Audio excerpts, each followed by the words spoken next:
کھلے آنکھ سن لے اعلیٰ کہتے کہتے، کھلے آنکھ سن لے اعلیٰ کہتے کہتے، کھلے آنکھ سن لے اعلیٰ کہتے کہتے۔ الحمد للہ رب العالمین والصلاة والسلام علی خاتم النبیین اما بعد فاعوذ باللہ من الشیطان الرجیم بسم اللہ الرحمن الرحیم الصلاة والسلام علیک یا رسول اللہ، الصلاة والسلام علیک یا حبیب اللہ، الصلاة والسلام علیک یا نبی اللہ وعلی آلک واصحابک یا نور اللہ۔ مدنی چینل کے ناظرین، پروگرام کھلے آنکھ صلی اللہ کہتے کہتے میں آپ کو خوش آمدید کہتے ہیں۔ آئیے درود پاک کی ایک فضیلت سنتے ہیں۔ سبحان اللہ۔ بستان الواعظین میں ایک روایت ہے، اللہ پاک کے پیارے پیارے آخری نبی محمد عربی صلی اللہ علیہ وآلہ وسلم کا فرمان عالی شان ہے، قیامت کے روز اللہ کے عرش کے سوا کوئی سایہ نہیں ہوگا۔ تین اشخاص ایسے ہوں گے کہ جنہیں اللہ پاک اس عرش کا سایہ نصیب فرمائے گا۔ وہ کون ہیں؟ میرے آقا فرماتے ہیں، من فرج عن مکروب امتی، وہ شخص، پہلا وہ شخص کہ جو میرے کسی امتی کی پریشانی کو دور کرے گا۔ دوسرا ومن احیا سنتی، دوسرا وہ کہ جو میری سنت کو زندہ کرے گا۔ اور تیسرا سبحان اللہ ومن اکثر الصلاۃ علیہ، جو مجھ پر کثرت سے درود پاک پڑھے گا۔ یہ تین افراد ہیں۔ سبحان اللہ۔ نبی پاک علیہ الصلوۃ والسلام کے کسی امتی کی پریشانی کو دور کرنا کتنی سعادت کی بات ہے کہ اللہ پاک اپنے عرش کے سائے میں اسے قیامت کے دن جگہ عطا فرمائے گا، جس دن رحمان کے عرش کے سائے کے سوا کوئی سایہ نہیں ہوگا۔ نبی پاک علیہ الصلوۃ والسلام کی سنت کو زندہ کرنے والا، اور تیسرا نبی پاک علیہ الصلوۃ والسلام پر کثرت سے درود پاک پڑھنے والا۔ آج تھوڑی سی گرمی میں اور آپ شاید برداشت نہیں کر سکیں گے، اور یقیناً ایسا ہوتا ہے کہ تھوڑی سی گرمی کی شدت بڑھتی ہے تو کیفیت کیا ہوتی ہے، ہر طرف ایک عجیب سی ایک فضا بن جاتی ہے، ہر بندہ ہی گرمی کا رونا رو رہا ہوتا ہے۔ یہ دنیا کی گرمی ہے، ہم اسے کہیں نہ کہیں برداشت کرنے کی کوشش کر لیتے ہیں، پھر بھی ہم سائے کی تلاش میں ہوتے ہیں، ٹھنڈک کی تلاش میں ہوتے ہیں، پنکھے کے نیچے، اے سی کے نیچے آنے کی کوشش کرتی ہیں۔ لیکن اب غور کریں کہ قیامت کے دن تو کوئی اور سایہ نہیں ہوگا، صرف رحمان کے عرش کا سایہ ہوگا۔ اس دن کی آج سے ہمیں تیاری کرنی ہے، لہٰذا کثرت سے درود پاک پڑھیں۔ اور یہ جو تینوں اعمال بیان کیے گئے ہیں، اللہ کرے ہم ان تینوں اعمال پر عمل کرنے والے بن جائیں۔ صلو علی الحبیب صلی اللہ تعالی علی محمد صلی اللہ علیہ وآلہ وسلم۔ مدنی چینل کے ناظرین، دل اگر کسی کی طرف مائل ہو تو اسے محبت کہا جاتا ہے، اور یہ محبت جس وقت شدت پکڑتی ہے، جب اس محبت میں بہت زیادہ شدت آ جائے، پھر یہ محبت عشق میں بدل جاتی ہے۔ عشق دو طرح کا ہوتا ہے، ایک عشق مجازی ہے اور ایک عشق حقیقی ہے۔ عشق مجازی انسان کا انسان سے محبت کرنا، اور عشق حقیقی اللہ اور اس کے رسول سے محبت کرنا۔ عشق مجازی انسان کو اکثر اوقات یوں ہوتا ہے کہ انسان دھوکے کا شکار ہو جاتا ہے۔ یہ عشق انسان کو بعض اوقات راہ جہنم کی طرف لے کر جا رہا ہوتا ہے، جو جہنم کی راستے کی طرف لے کر جاتا ہے، لیکن عشق حقیقی میں کوئی دھوکہ نہیں ہے۔ عشق حقیقی میں صرف کامیابی ہی کامیابی ہے۔ آپ دیکھیں، عشق حقیقی ہی ہے کہ جو بڑی بڑی طاقت سے بندہ ٹکر لے لیتا ہے، طوفانوں کے سامنے آ جاتا ہے۔ کبھی عشق حقیقی ہے جو فرعون سے مقابلہ کرواتا ہے، حکم الہی پر اپنا سب کچھ قربان کرنے کے لیے تیار ہو جاتا ہے۔ اور یہ عشق حقیقی ہی ہے کہ جو نار نمرود میں کودنے کے لیے، نار نمرود میں جانے کے لیے بے تاب کر دیتا ہے۔ کیا خوب کہا، بے خطر کود پڑا آتش نمرود میں عشق، بے خطر کود پڑا آتش نمرود میں عشق، عقل ہے محو تماشائے لبے بام ابھی عقل حیران ہی ہوتی ہے کہ عشق کیا سے کیا کر گزرتا ہے۔ آج کا ٹاپک انشاءاللہ ہمارا ہے کائنات کا عشق مصطفیٰ صلی اللہ علیہ وآلہ وسلم۔ کائنات کی ہر چیز جو نبی پاک علیہ الصلوۃ والسلام سے محبت کرتی ہے. یہ تو ہم مسلمان، ہم انسان اللہ کا شکر ادا کرتے ہیں کہ اللہ نے ہمیں انسان بنایا ہے. یقیناً ہر انسان، ہر مسلمان نبی پاک علیہ الصلوۃ والسلام سے محبت کرتا ہے. آپ صحابہ کرام کے دور سے لے کر آج تک اور صبح قیامت تک کے افراد کی اگر ہسٹری کو پڑھیں گے، جو آنے والے بھی افراد ہوں گے، تو انشاءاللہ مسلمان وہ بھی سرکار سے محبت کرتے ہیں. صرف انسان ہی نہیں، یہاں نبی پاک علیہ الصلوۃ والسلام سے محبت کرنے والے فرشتے بھی ہیں. نبی پاک علیہ الصلوۃ والسلام سے محبت کرنے والا سورج بھی ہے، چاند بھی ہے، یہ تارے بھی میرے آقا صلی اللہ علیہ وسلم سے محبت کرتے ہیں. یہ فضائیں، یہ ہوائیں بھی محبت کرتی ہیں. یہ جمادات، یہ نباتات، یہ بھی پیارے آقا نبی رحمت صلی اللہ علیہ وآلہ وسلم سے عشق کرتے ہیں، محبت کرتے ہیں. آج انشاءاللہ کائنات کا عشق رسول صلی اللہ علیہ وآلہ وسلم آج کا ہمارا یہ ٹاپک رہے گا. آئیے پروگرام کو آگے بڑھاتے ہیں، مبلغین کو دعوت دیتے ہیں. مبلغین منچ پر تشریف لائیں گے اور پھر انشاءاللہ ہم تلاوت قرآن بھی سنیں گے، ترجمہ اور تفسیر کے ساتھ نعت مصطفیٰ صلی اللہ علیہ وآلہ وسلم بھی سنیں گے. اور پھر آج کا جو ٹاپک ہے کائنات کا عشق رسول، اس پر انشاءاللہ ہم مبلغین سے گفتگو بھی کریں گے. آج ہمارا ایک سیگمنٹ بھی ہوگا پیرنٹنگ. انشاءاللہ پیرنٹنگ میں جو بچوں کی تربیت ہوتی ہے، انشاءاللہ اس میں بھی آج بچوں کی تربیت کے بڑے پیارے پیارے مدنی پھول ہوں گے، بڑی پیاری پیاری باتیں ہوں گی. آپ مدنی چینل کے ساتھ بس جڑے رہیے. اللہ سب کو برکتیں عطا فرمائے. میں دعوت دیتا ہوں راشد نور بھائی بھی ماشاءاللہ آج ہمارے پروگرام میں شامل رہیں گے. جی اللہ تعالیٰ سلامت رکھے. سبھی بھائی ہیں. السلام علیکم ورحمۃ اللہ. ماشاءاللہ. کیسے راشد بھائی؟ ٹھیک ہے الحمدللہ رب العالمین. ماشاءاللہ. وعلیکم السلام ورحمۃ اللہ. کیسے ہیں سبھی بھائی؟ ٹھیک ہے. مرحبا، اہلا وسہلا. تشریف رکھیں. قاری کاشان بھائی بھی ہوں گے ہمارے ساتھ اور نور عالم بھائی بھی ہوں گے انشاءاللہ. السلام علیکم ورحمۃ اللہ. ماشاءاللہ. کیسے ہیں کاشان بھائی؟ ٹھیک ہے ماشاءاللہ. السلام علیکم ورحمۃ اللہ. ماشاءاللہ. کیسے ہیں؟ مرحبا. آئیے مدنی چینل کے ناظرین پروگرام کو آگے بڑھاتے ہیں. سیگمنٹ ہے پیغام قرآن.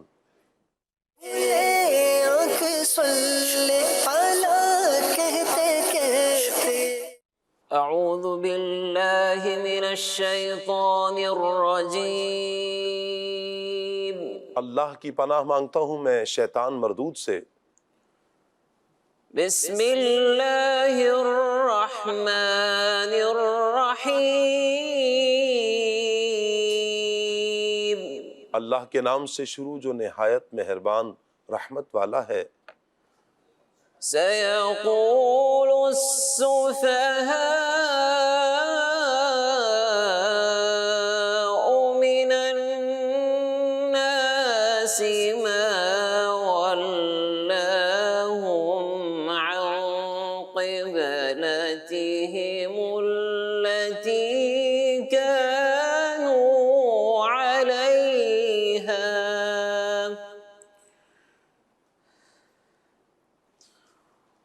قل لله المشرق والمغرب. قل لله المشرق والمغرب يهدي من يشاء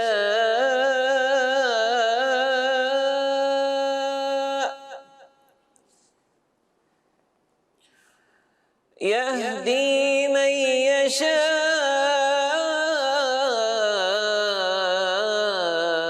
إلى صراط مستقيم. آسان ترجمہ قرآن کنز العرفان. اب بیوقوف لوگ کہیں گے ان مسلمانوں کو ان کے اس قبلے سے کس نے پھیر دیا جس پر یہ پہلے تھے. تم فرما دو مشرق و مغرب سب اللہ ہی کا ہے، وہ جسے چاہتا ہے سیدھے راستے کی طرف ہدایت دیتا ہے. تفسیر تعلیم القرآن. مکہ مکرمہ میں نبی کریم صلی اللہ علیہ وآلہ وسلم کعبہ معظمہ کی طرف منہ کر کے نماز پڑھتے تھے، اور جب مدینہ منورہ ہجرت فرمائی تو بیت المقدس کی طرف منہ کر کے نماز پڑھنے کا حکم دیا گیا. یہ حکم قرآن پاک میں تو نہیں، البتہ قرآن کے علاوہ وحی کے ذریعے تھا. پھر کچھ عرصے بعد اوپر والی آیت کے ذریعے بتا دیا گیا کہ ان قریب کعبہ کو قبلہ بنایا جائے گا تو اس پر اعتراض ہوگا۔ آیت کا خلاصہ یہ ہے کہ عنقریب بے وقوف لوگ کہیں گے کہ مسلمانوں کو اس قبلہ سے کس نے پھیر دیا جس کی طرح رخ کر کے یہ پہلے نماز پڑھا کرتے تھے۔ جب وہ یہ اعتراض کریں تو آپ فرما دیں کہ مشرق و مغرب ہر سمت کا مالک اللہ تعالیٰ ہی ہے، وہ جس سمت کی طرف چاہے منہ کر کے نماز پڑھنے کا حکم دے دے، کسی کو اس پر اعتراض کا کوئی حق نہیں، وہ اپنے بندوں میں جسے چاہتا ہے سیدھے راستے کی طرف ہدایت دیتا ہے۔ یہاں سیدھے راستے سے مراد دین اسلام یا کعبہ کو قبلہ ماننا ہے۔ وَكَذَلِكَ جَعَلْنَاكُمْ أُمَّةً وَسَطًا لِتَكُونُوا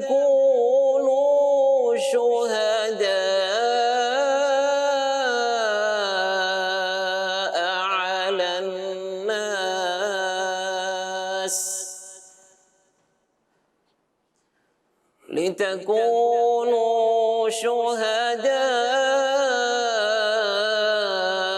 عَلَى النَّاسِ وَيَكُونَ الرَّسُولُ عَلَيْكُمْ شَهِيدًا وَمَا جَعَلْنَا الْقِبْلَةَ التي كنت عليها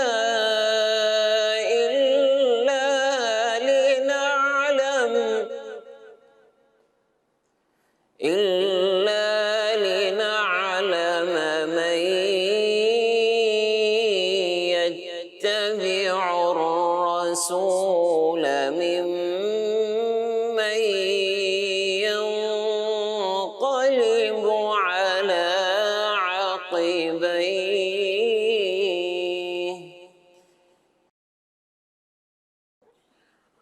وإن كانت لكبيرة إلا على الذين هدى الله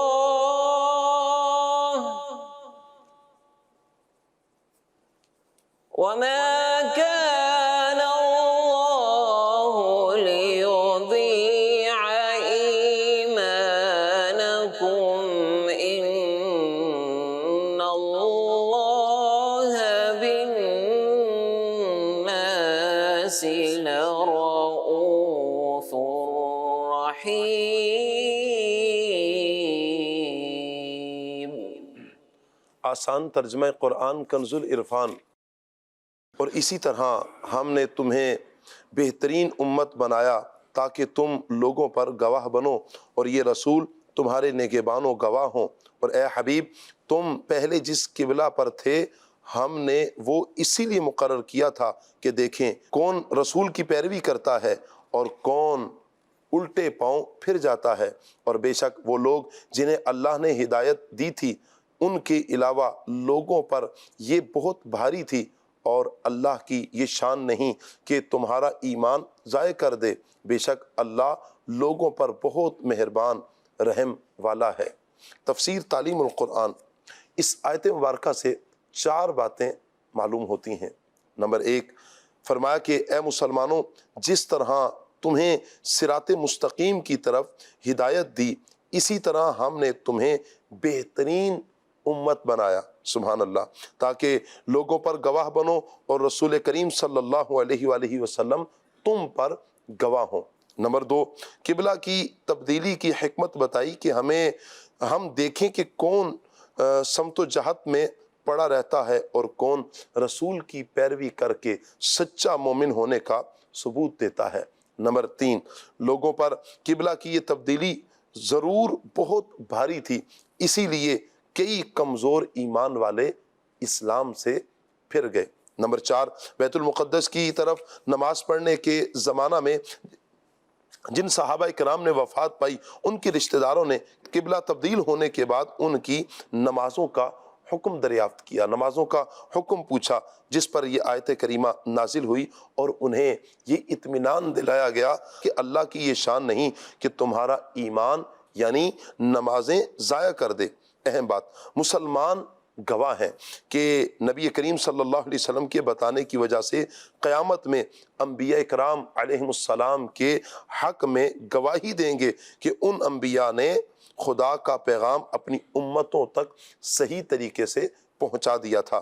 گواہی کا ایک معنی یہ ہے کہ مسلمان تمام دنیا کے لوگوں تک اسلام کا پیغام پہنچا کر حق کی گواہی دیں اور ان پر خدا کی حجت پوری کریں، اور انہیں خدا کا حکم مل گیا تھا، اور یوں ہی رسول اللہ صلی اللہ علیہ وآلہ وسلم بھی امت تک خدا کا پیغام پہنچا کر گواہی دینے والے ہیں۔ نیز رسول کریم صلی اللہ علیہ وآلہ وسلم نور نبوت سے ہر شخص کے حال، اس کے ایمان کی حقیقت، اچھے برے اعمال اور اخلاص و نفاق سب پر مطلع ہیں۔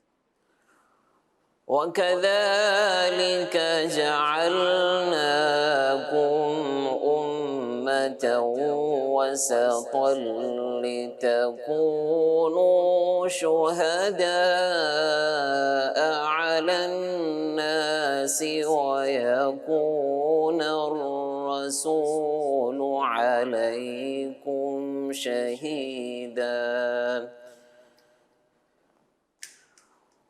وَمَا جَعَلْنَا الْقِبْلَةَ الَّتِي كُنْتَ عَلَيْهَا إِلَّا لِنَعْلَمَ مَنْ يَتَّبِعُ الرَّسُولَ مِمَّنْ يَنْقَلِبُ عَلَى عَقِبَيْهِ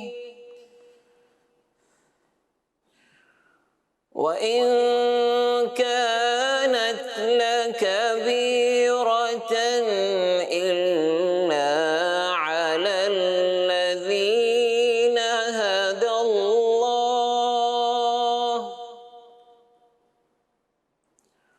وَمَا كَانَ اللَّهُ لِيُضِيعَ إِيمَانَكُمْ إِنَّ اللَّهَ بِالنَّاسِ لَرَءُوفٌ رَحِيمٌ۔ صدق اللہ العظیم۔ جزاک اللہ۔ اللہ پاک نور قرآن سے ہمارے دلوں کو منور فرمائے، ہمارے حال پر اللہ پاک رحمت کی نظر فرمائے۔ مدنی چینل کے ناظرین، آج کا ہمارا ٹاپک کائنات کا عشق رسول صلی اللہ علیہ وآلہ وسلم انشاءاللہ یہ رہے گا۔ مبلغین سے ہم گفتگو کریں گے۔ آئیے بڑھتے ہیں نور عالم بھائی کی طرف اور سنتے ہیں کلام۔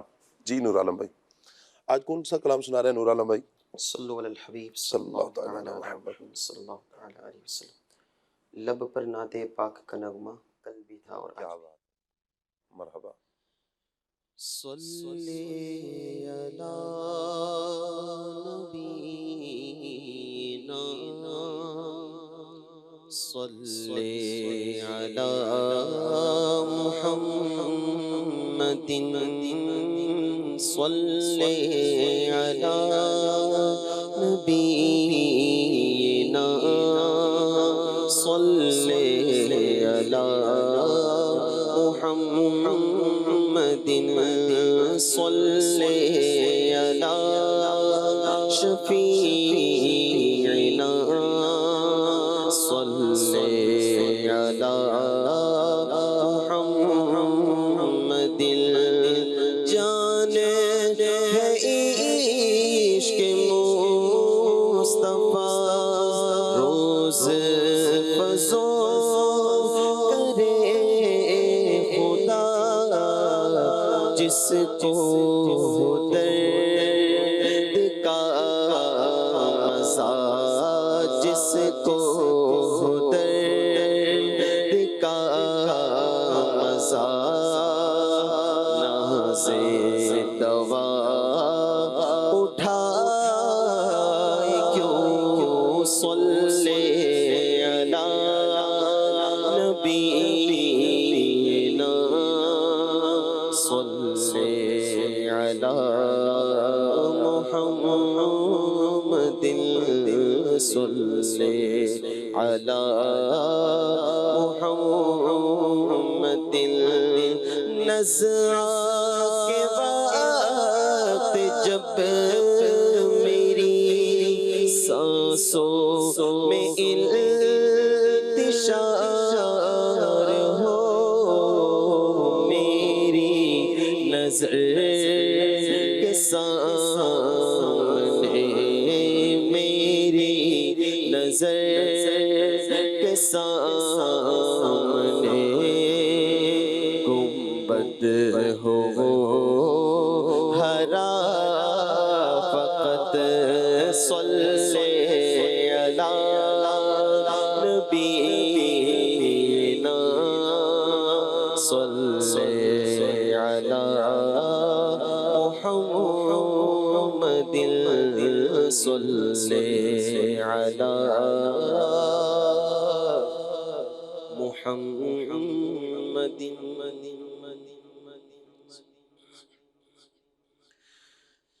لب پر نعت پاک کا نغمہ لب پر نعت پاک کا نغمہ کل بھی تھا اور آج بھی ہے لب پر نعت پاک کا نغمہ لب پر نعت پاک کا نغمہ کل بھی تھا اور آج بھی ہے لب پر نعت پاک کا نغمہ کل بھی تھا اور آج بھی ہے لب پر نعت پاک کا نغمہ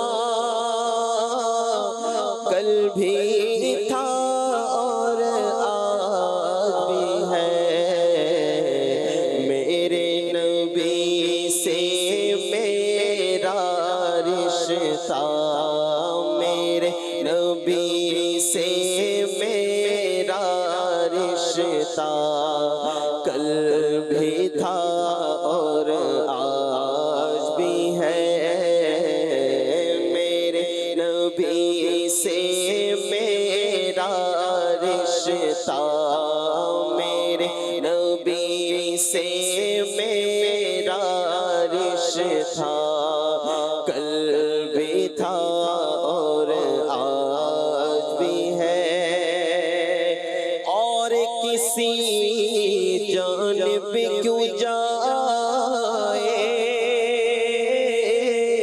اور کسی کو کیوں دیکھے اور کسی جانب کیوں جائے اور کسی کو کیوں دیکھے اپنا سب کچھ گنبد خضرا اپنا سب کچھ گنبد خضرا کل بھی تھا اور آج بھی ہے اپنا سب کچھ گنبد خضرا کل بھی تھا اور آج بھی ہے میرے تو آپ ہی سب کچھ ہے رحمت عالم میں جی رہا ہوں زمانے میں آپ ہی کے لیے پھر اس زمانے میں چار جانب نگاہ یکتا تمہیں کو دیکھا حسین دیکھے جمیل دیکھے تمہارے جیسا تمہیں کو دیکھا تو اور کسی جانب کیوں جائے اور کسی کو کیوں دیکھے اپنا سب کچھ گنبد خضرا کل بھی تھا اور آج بھی ہے، اپنا سب کچھ گنبد خضرا کل بھی تھا اور آج بھی ہے۔ کیا پست وہ کیسے ہو سکتا ہے جس کو حق نے بلند کیا، دونوں جہاں میں ان کا چرچا، دونوں جہاں میں ان کا چرچا کل بھی تھا اور آج بھی ہے، دونوں جہاں میں ان کا چرچا، دونوں جہاں میں ان کا چرچا کل بھی تھا اور آج بھی ہے۔ بتلا دو گستاخ نبی کو غیرت مسلم زندہ ہے، بتلا دو گستاخ نبی کو غیرت مسلم زندہ ہے، ان پہ مر مٹنے کا جذبہ، ہاں ان پہ مر مٹنے کا جذبہ کل بھی تھا اور آج بھی ہے، ان پہ مر مٹنے کا جذبہ کل بھی تھا اور آج بھی ہے۔ جن آنکھوں سے طیبہ دیکھا وہ آنکھیں بیتاب تھے، جن آنکھوں سے ان آنکھوں میں ایک تقاضا کل بھی تھا اور آج بھی ہے، میرے نبی سے میرا رشتہ، میرے نبی سے میرا رشتہ کل بھی تھا اور آج بھی ہے۔ سب ہو آئے ان کے درنا یہ کہ ایک تصویر تمنا کل بھی تھا اور آج بھی ہے، یہ کہ ایک تصویر تمنا کل بھی تھا اور آج بھی ہے، لب پر نعت پاک کا نغمہ، ہاں لب پر نعت پاک کا نغمہ کل بھی تھا اور آج بھی ہے، میرے نبی سے میرا رشتہ، میرے نبی سے میرا رشتہ کل بھی تھا اور آج بھی ہے۔ سبحان اللہ سبحان اللہ سبحان اللہ، میرے نبی سے میرا رشتہ کل بھی تھا اور آج بھی ہے، انشاءاللہ یہ آخری سانس تک یہ رشتہ رہے گا انشاءاللہ۔ اللہ اس رشتے پر ہمیں استقامت عطا فرمائے اور نبی پاک علیہ الصلوۃ والسلام سے سچی محبت اللہ پاک ہم سب کو نصیب فرمائے۔ یقیناً وہ دل بڑے مبارک دل ہیں مدنی چینل کے ناظرین کہ جن دلوں میں عشق مصطفیٰ ہے۔ سبحان اللہ، کتنے پیارے افراد ہوتے ہیں کہ جو پیارے آقا صلی اللہ علیہ وآلہ وسلم سے ٹوٹ کر محبت کرتے ہیں۔ ہر مسلمان نبی پاک علیہ الصلوۃ والسلام سے محبت کرتا ہے، عشق کرتا ہے، اور ایسا نہیں ہے کہ کوئی مسلمان ہم کسی مسلمان کے بارے میں یہ سوچیں ہو مسلمان اور یہ نبی پاک علیہ الصلوۃ والسلام سے عشق نہیں کرتا۔ مسلمان ہے، نبی پاک علیہ الصلوۃ والسلام سے محبت کرتا ہے۔ اب عشق کے درجات ہیں نا، پھر کوئی ٹوٹ کر محبت کرتا ہے، کوئی ایسی محبت کرتا ہے کہ اسے کہیں قرار ہی نصیب نہیں ہوتا، اسے چین ہی نہیں ملتا، وہ بس اپنے محبوب کے دیار میں رہنا چاہتا ہے۔ امام مالک رحمۃ اللہ تعالیٰ علیہ جیسی ہستی مدینہ پاک سے باہر جانا نہیں ہوتا، جاتے ہی نہیں ہے، کہتے بس موت بھی آئے تو یہیں حضور کے قدموں میں آئے۔ زندگی میں ایک حج کیا ہے، جو فرض حج تھا وہ فرض ادا کرنے کے بعد آپ اپنی زندگی کو حضور کے دربار گہربار میں ہی گزارتے ہیں۔ اسلاف کی زندگیاں بھری پڑی ہیں، صحابہ کرام کا عشق بھی کمال کا عشق ہے جو نبی پاک صلی اللہ علیہ وآلہ وسلم سے کیا ہے۔ یہ محبت ہے اور یہ ایمان کا تقاضا ہے۔ راشد بھائی، محبت رسول ایمان کی جان ہے، ایمان کا تقاضا، یہ ایک جملہ کہا جاتا ہے۔ میں چاہوں گا اس پر پہلے آپ کچھ روشنی ڈالیں کہ یہ محبت رسول کو ایمان کی جان کیوں کہا جاتا ہے؟ بسم اللہ الرحمن الرحیم۔ محمد کی محبت دین حق کی شرط اول ہے، اسی میں ہو اگر خامی تو سب کچھ نامکمل ہے۔ واہ! دنیا میں اللہ کو ماننے والے لاکھوں کروڑوں انسان ہیں جو اللہ کو مانتے ہیں۔ رسول پاک علیہ الصلوۃ والسلام کے مبارک دور میں بھی لوگ اللہ کو ماننے والے تھے، قیامت پر ایمان رکھنے والے بھی تھے، لیکن قرآن یہ فرماتا ہے یہ ایمان والے نہیں۔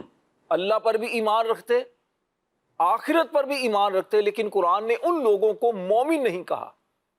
اللہ ارشاد فرماتا ہے وَمِنَ النَّاسِ مَن يَقُولُ آمَنَّا بِاللَّهِ وَبِالْيَوْمِ الْآخِرِ وَمَا هُمْ بِمُؤْمِنِينَ۔ فرمایا کچھ لوگ وہ ہیں جو کہتے ہیں ہم اللہ پر ایمان لائے، ہم آخرت پر ایمان لائے، لیکن وہ ایمان والے نہیں۔ پتہ چلا صرف اللہ کی محبت یا اللہ پر ایمان رکھ لینا، آخرت پر ایمان رکھ لینا مومن ہونے کے لیے کافی نہیں ہے۔ جی، وہ کیا چیز تھی کہ جو ان کو مومن نہ بنا سکے؟ وہ اللہ کو تو مانتے لیکن رسول پاک علیہ السلام کو نہ مانتے، آپ کی محبت ان کے سینوں میں نہ آ سکی، جس لیے وہ مومن نہ بن سکے۔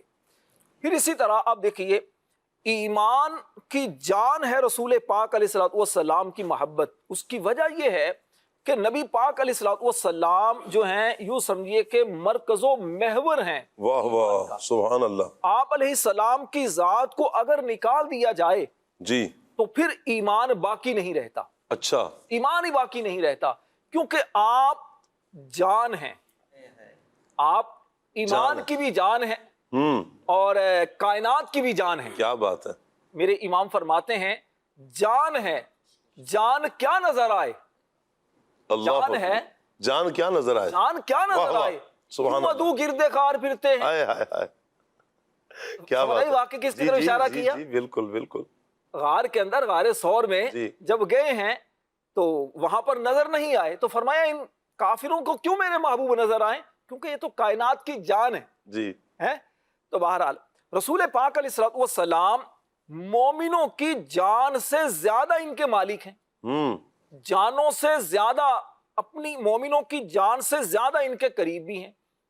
اللہ کریم سورہ احزاب آیت نمبر 6 میں فرماتا ہے النبی اولا بالمؤمنین من انفسہم، فرمایا کہ یہ نبی مومنوں کی جان سے زیادہ ان کے قریب ہیں۔ اس کی تفسیر میں لکھا کہ یہاں اولا جو ہے اس کا ایک معنی ہے زیادہ حقدار، زیادہ قریب، زیادہ مالک۔ جی، تو رسول پاک علیہ السلام مومنوں کی ان کی جانوں سے زیادہ ان کے مالک و مختار ہیں۔ تو جب ان کی جانوں سے زیادہ ان کے مالک و مختار ہیں تو لہٰذا ایمان والا جو ہے رسول پاک علیہ السلام سے محبت بھی اپنی جان سے بڑھ کر کرے گا، اور یہ ایمان کا تقاضا بھی ہے۔ صحیح بخاری شریف کی حدیث ہے، کریم آقا صلی اللہ علیہ وسلم فرماتے ہیں کہ انا اولا بالمؤمنین من انفسہم، جس کا ترجمہ امام اہل سنت کیا کرتے ہیں؟ آپ فرماتے ہیں کہ میرے محبوب فرماتے ہیں کہ میں مومنوں کی جانوں سے زیادہ ان کا مالک و مختار ہوں. واہ. رسول پاک علیہ الصلوۃ والسلام جب اتنے مومنوں کے قریب ہیں، اتنے زیادہ ان کی جانوں سے زیادہ ان کے مالک ہیں، واہ. تو ایمان والے کے لیے بھی ضروری ہے کہ نبی پاک علیہ السلام سے محبت بھی اپنی جان سے بڑھ کر کرے. بالکل. صحیح بخاری شریف اور صحیح مسلم شریف کی متفق علیہ حدیث ہے، اور امام نسائی نے سنن الکبریٰ میں بھی اس کو روایت کیا ہے. کریم آقا صلی اللہ علیہ وسلم فرماتے ہیں لا یؤمن احدکم حتی اکون احب الیہ من والدہ وولدہ والناس اجمعین. جی. فرمایا تم میں سے کوئی بندہ اس وقت تک مومن ہی نہیں ہو سکتا جب تک میں اسے اس کے ماں باپ، اس کی اولاد اور دنیا کے سارے لوگوں سے زیادہ بڑھ کر محبوب نہ ہو جاؤں. حضرت عمر فاروق رضی اللہ تعالیٰ عنہ کا فرمان ملتا ہے صحیح مسلم شریف کی حدیث میں. حضرت عمر رضی اللہ تعالیٰ عنہ نے آقا کریم علیہ السلام کی بارگاہ میں عرض کی یا رسول اللہ صلی اللہ علیہ وسلم میرے دل کی کیفیت اس وقت یہ ہے کہ میں کائنات کی ہر چیز سے زیادہ آپ سے محبت کرتا ہوں سوائے اپنی جان کے. میری جان یہ اس سے مستثنا ہے. کریم آقا علیہ السلام نے ان کے سینے پر ہاتھ رکھا، فرمایا عمر تم اس وقت تک کامل مومن نہیں ہو سکتے جب تک اپنی جان سے بڑھ کر مجھ سے محبت. عرض کی اب تو میری اپنی ذات کی محبت بھی نکل گئی، اب آپ ہی کی محبت ہے. کیفیت کیا ہوگی؟ کیفیت اللہ ہوگا. آپ بندہ تصور بھی کرے نا، کیا تصور ہوگا جب حضرت عمر نے کہا اور حضور نے ہاتھ رکھا اور پھر یہ ارشاد فرمایا، اور پھر حضرت عمر کے دل میں حضور کے ہاتھ رکھنے کی برکت سے، حضور کے مبارک الفاظ کی برکت سے جان سے بڑھ کر، اپنی جان سے بڑھ کر حضور سے محبت پیدا ہو. کیا بات ہے.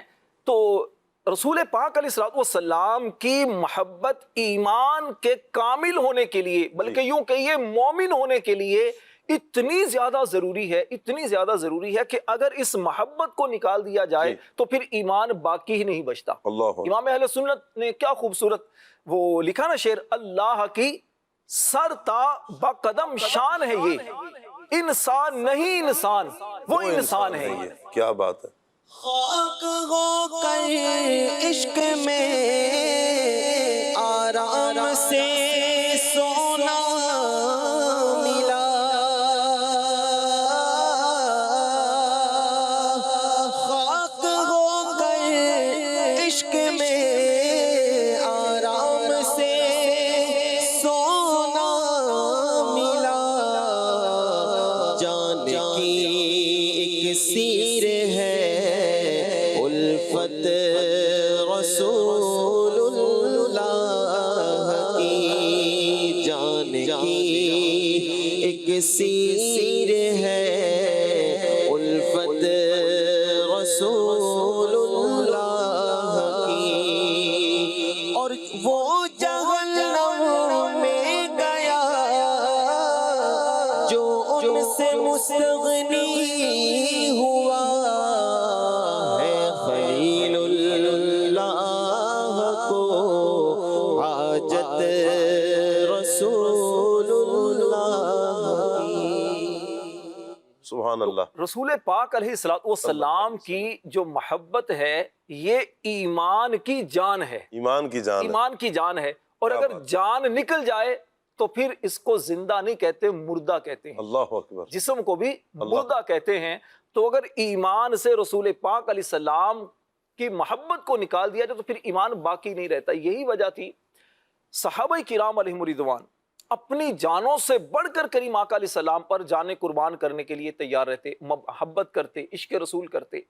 مومن کے لیے اب پورا قرآن پڑھیں شاہ صاحب، پورے قرآن میں کئی مقام پر اس بات کا ذکر آپ کو ملے گا. سب سے زیادہ جس عقیدے کو بیان کیا گیا نا وہ ہے عقیدہ آخرت. جی. قرآن میں سب سے زیادہ عقیدہ آخرت کو بیان کیا گیا، اللہ کی توحید کو بیان کیا گیا، رسول پاک علیہ السلام کی رسالت کو بیان کیا گیا.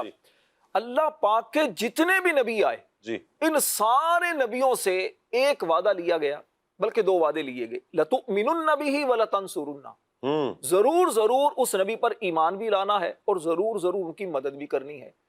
تو یوں میرے اور آپ کے پیارے آقا صلی اللہ علیہ وسلم سارے نبیوں کے بھی نبی ہیں. جس پر ایمان لایا جائے تو یقیناً اس سے محبت بھی کی جاتی ہے. محبت کا عالم آپ دیکھیں نا راشد نور بھائی، انبیاء کرام علیہم السلام کی محبت کا عالم کیا ہے. ایک تو معراج کی رات سب مقتدی بنے ہیں. سبحان اللہ. اور پھر جو انبیاء کرام علیہم السلام سے یہ عہد لیا گیا، وعدہ لیا گیا، اب انبیاء کرام نے آ کر اپنی امتوں کے سامنے جو نبی پاک علیہ السلام کے قصیدے پڑھے ہیں. سبحان اللہ. یہاں تک کہ قرآن پاک میں فرمایا گیا کہ یہ امتیں نبی پاک علیہ السلام کو ایسے جانتی ہیں کہ جیسے اپنے بچوں کو جانتے ہیں. یعنی اس طرح یہ نبی پاک علیہ السلام کو پہچانتے ہیں. یعنی یہ اس پہچاننے کا مطلب کیا ہے؟ بندہ جب کثرت سے کسی کا ذکر سنتا ہے پھر یوں پہچانتا ہے. حضرت یحییٰ، چونکہ آپ علیہ السلام کو تو بڑے بڑے معجزات اللہ پاک نے عطا فرمائے تھے، تو آپ معجزے دکھاتے. حضرت عیسیٰ علیہ السلام مردے کو ٹھوکر مارتے، قم باذن اللہ، اللہ کے حکم سے کھڑے ہو جاؤ، مردہ کھڑا ہو جاتا. آپ مادرزاد اندھے پر ہاتھ پھیرتے ہیں وہ ٹھیک ہو جاتا، کوڑ کے مریض پر ہاتھ پھیرتے ہیں وہ ٹھیک ہو جاتا، اللہ کے حکم سے شفا مل جاتی. حضرت یحییٰ خالہ زاد بھائی ہیں، انہوں نے پیغام بھیجا، کہا کہ آپ آخری نبی ہیں، اتنے بڑے بڑے معجزے دکھا رہے ہیں، اے عیسیٰ کیا آپ آخری نبی ہیں؟ آپ کے جو جملے ہیں، آپ نے فرمایا آخری نبی تو نہیں ہوں، لیکن آخری نبی کے نالین کی جو تسمے باندھنے کی سعادت مجھے مل جاتی نا، یہی میرے لیے سب کچھ تھا. یہ بہت بڑی سعادت. یہ تھا حضرت جناب عیسیٰ علیہ السلام کا نبی پاک علیہ السلام سے عشق. 12 انبیاء، کم و بیش 12 انبیاء کرام نے اللہ کی بارگاہ میں یہ تمنا کا اظہار کیا ہے کہ حضور علیہ السلام کی امتی ہو جاتے. انبیاء کا بھی عشق نبی علیہ السلام سے کیا کمال کا ہے. اللہ اکبر. اور پھر جنہوں نے انبیاء کرام علیہ السلام نے معراج کی رات دیکھا ہے، اور پھر جب پیارے آقا دنیا میں تشریف لائے ہیں، صحابہ کرام، سبحان اللہ، یہ پیاری ہستیاں ہیں کہ جنہوں نے حضور علیہ السلام کو اٹھتے بیٹھتے چلتے پھرتے گفتگو کرتے، حضور علیہ السلام کو معاملات کرتے، سفر میں حضر میں ہر اعتبار سے دیکھا ہے صحابہ کرام نے. ان کا بھی عشق بڑا کمال کا ہے. اور پھر ان صحابہ کرام میں خلفائے راشدین نبی پاک علیہ السلام سے کیا کمال کا عشق فرماتے ہیں. سبحان اللہ. میں چاہوں گا سبھی بھائی سے لیں کہ خلفائے راشدین کا جو عشق رسول ہے اس پر آپ کچھ ارشاد فرمائیں. نبی پاک صلی اللہ علیہ وآلہ وسلم کے تمام صحابہ ہی یہ گویا عشق کا استعارہ ہیں. واہ واہ واہ واہ. نبی پاک صلی اللہ علیہ وسلم سے محبت جو ہے یہ گویا تمام صحابہ کرام کی دنیا کی آپ کی جو زندگیاں تھیں یہ عشق رسول سے ہی عبارت تھیں. بالخصوص خلفائے راشدین رضی اللہ عنہم اجمعین. سب سے پہلے میں حضرت ابوبکر صدیق رضی اللہ تعالی عنہ، پھر حضرت عمر فاروق، پھر چاروں صحابہ کے کچھ واقعات، کچھ ارشادات میں انشاءاللہ عرض کروں گا. پھر ہم یہ بھی دیکھیں گے کہ اس سے ہمیں کیا سیکھنے کو ملتا ہے، اور ہمیں جو ہمارے اندر جو عشق رسول ہے کیا وہ باقاعدہ عشق کے تقاضے کے مطابق ہے یا نہیں ہے. حضرت ابوبکر صدیق رضی اللہ تعالی عنہ ایک موقع پر ارشاد فرماتے ہیں کہ مجھے 3 چیزیں پسند ہیں. النظر الیک، یا رسول اللہ آپ کی طرف دیکھنا مجھے پسند ہے. اور ارشاد فرمایا، عرض کیا، الجلوس بین یدیک، اور آپ کے پاس بیٹھا رہوں مجھے یہ پسند ہے. اور تیسری بات یہ ارشاد فرمایا، عرض کی حضور کی بارگاہ میں، وَإِنفَاقُ مَالِي عَلَيْكَ، اور میں اپنے مال کو آپ پر جو ہے وہ قربان کرتا رہوں، مجھے یہ 3 چیزیں پسند ہیں. سبحان اللہ. تو آپ دیکھیں کہ حضرت ابوبکر صدیق رضی اللہ تعالیٰ عنہ کی جو تمنا تھی کہ میں آپ کی بارگاہ میں موجود رہوں، آپ کو دیکھتا رہوں اور آپ پر مال کو خرچ کرتا رہوں، ماشاءاللہ اللہ تبارک و تعالیٰ نے آپ کے عشق کی بدولت، محبت کی بدولت یہ تینوں چیزیں آپ کو عطا فرمائی. کیا بات ہے. اور پھر یہ محبت صرف زبانی نہیں تھی، بلکہ یہ باقاعدہ یہ آپ کی ذات میں رچی بسی ہوئی تھی. جیسا کہ روایت میں آتا ہے جب تقریباً 38 مسلمان ہو گئے، مسلمانوں کی تعداد 38 ہو گئی، تو حضرت ابوبکر صدیق رضی اللہ تعالیٰ عنہ نے حضور صلی اللہ علیہ وآلہ وسلم کی بارگاہ میں عرض کی کہ میں کھلے عام تبلیغ دین کرنا چاہتا ہوں، میں نیکی کی دعوت جو ہے وہ دینا چاہتا ہوں. تو جب آپ نے زیادہ اصرار کیا تو نبی پاک صلی اللہ علیہ وآلہ وسلم نے اس کی اجازت دے دی. تو آپ نے قریش کے سامنے یہ نیکی کی دعوت پیش کی اور اللہ تبارک و تعالیٰ کی توحید بیان کی، نبی پاک صلی اللہ علیہ وسلم کی رسالت کو بیان کیا. تو وہ غصے میں آ گئے، ان کا خون کھول اٹھا اور انہوں نے آپ کو جو ہے وہ زد و کوب کرنا شروع کر دیا. وہاں پہ نبی پاک صلی اللہ علیہ وآلہ وسلم بھی موجود تھے، دیگر صحابہ کرام کچھ اور مسلمان بھی موجود تھے، تو لوگوں نے آپ کو زد و کوب کیا، یہاں تک کہ ایک خبیث شخص نے معاذ اللہ آپ کے چہرے کو بھی زخمی کر دیا اور آپ کے جو جسم مبارک ہے اس پر جوتوں سے جو ہے وہ معاذ اللہ اپنے جوتوں سے آپ کو جو ہے وہ انتہائی تکلیف پہنچائی۔ اس وقت آپ کی کیفیت کا عالم یہ تھا کہ لوگوں کو یہ اندازہ ہو رہا تھا کہ شاید آپ بچ نہیں سکیں گے۔ یہ موقع کہ جس وقت آپ کے بارے میں لوگوں کا خیال یہ ہے کہ آپ بچ نہیں سکیں گے، جب آپ کو بعد میں ہوش آیا، آپ کو لے کے چلے گئے، جب آپ کے قبیلے کے لوگ، بنو تیم کے لوگ جب آئے تو آپ کو پھر آپ کے گھر لے کے چلے گئے۔ آپ کے والد بھی اور دیگر آپ کے قبیلے کے لوگ کافی پریشان تھے کیونکہ آپ کو ہوش نہیں آ رہا تھا۔ جب آپ کو ہوش آیا تو وہ دن کے آخری حصے میں آیا، تو سب سے پہلا جملہ جو آپ نے ارشاد فرمایا وہ یہ تھا کہ رسول اللہ صلی اللہ علیہ وسلم کا حال مجھے بتائیے کہ وہ کیسے ہیں، کیونکہ حضور صلی اللہ علیہ وآلہ وسلم وہ بھی وہاں موجود تھے، تو انہیں یہ خیال تھا کہ حضور صلی اللہ علیہ وآلہ وسلم کو تو کسی نے تکلیف نہیں پہنچائی، نبی پاک صلی اللہ علیہ وآلہ وسلم کو تو کسی نے اذیت نہیں پہنچائی، تو اور یہ کیفیت کب تک رہی کہ پوچھتے رہے، جب پتہ چلا کہ نہیں حضور اکرم صلی اللہ علیہ وآلہ وسلم بخیریت ہیں، دار ارقم میں موجود ہیں، تب بھی آپ نے کہا کہ میں اس وقت تک کچھ بھی کھاؤں گا نہ پیوں گا کہ جب تک میں خود رسول پاک صلی اللہ علیہ وآلہ وسلم کو بذات خود اپنی آنکھوں سے نہ دیکھ لوں۔ پھر حضور کی بارگاہ میں جب پہنچے تو عشق کا عالم یہ تھا کہ آپ کی آنکھوں سے آنسو جاری تھے، اور حضور صلی اللہ علیہ وآلہ وسلم سے بھی ظاہر ہے کہ جب عشق ایک طرف سے ہوتا ہے تو نبی پاک صلی اللہ علیہ وآلہ وسلم کی طرف سے بھی ہر عاشق کو جو ہے وہ نوازا جاتا ہے، تو آپ صلی اللہ علیہ وآلہ وسلم نے حضور عشق کی لاج رکھتے ہیں۔ جی ہاں، حضور عشق والوں کی لاج رکھتے ہیں، پتھر ہی کیوں نہ عشق کرے حضور ان پتھروں کے بھی عشق کا جواب عطا فرماتے ہیں، سبحان اللہ۔ ان سے بھی پھر محبت کا اظہار فرماتے ہیں، پھر انہیں جنت کا پہاڑ بھی قرار دیتے ہیں۔ آگے انشاءاللہ چل کر میں راشد بھائی سے یہ سوال لوں گا انشاءاللہ۔ جی تو اس میں نبی پاک صلی اللہ علیہ وآلہ وسلم نے باقاعدہ آپ رضی اللہ تعالی عنہ کو پیار کیا، بوسے لیے آپ کے، اور پھر نبی پاک صلی اللہ علیہ وآلہ وسلم کی بارگاہ میں حضرت ابوبکر صدیق رضی اللہ تعالی عنہ نے عرض کی کہ میرے ماں باپ آپ پر قربان ہوں یا رسول اللہ، میں ٹھیک ہوں، بس چہرہ تھوڑا سا زخمی ہو گیا۔ آپ یہاں دیکھیں کہ حضرت ابوبکر صدیق رضی اللہ تعالی عنہ کو اپنی جان سے بھی زیادہ نبی پاک صلی اللہ علیہ وسلم کی خیریت جو ہے وہ عزیز ہے کہ حضور صلی اللہ علیہ وآلہ وسلم جو ہے وہ کیسے ہیں۔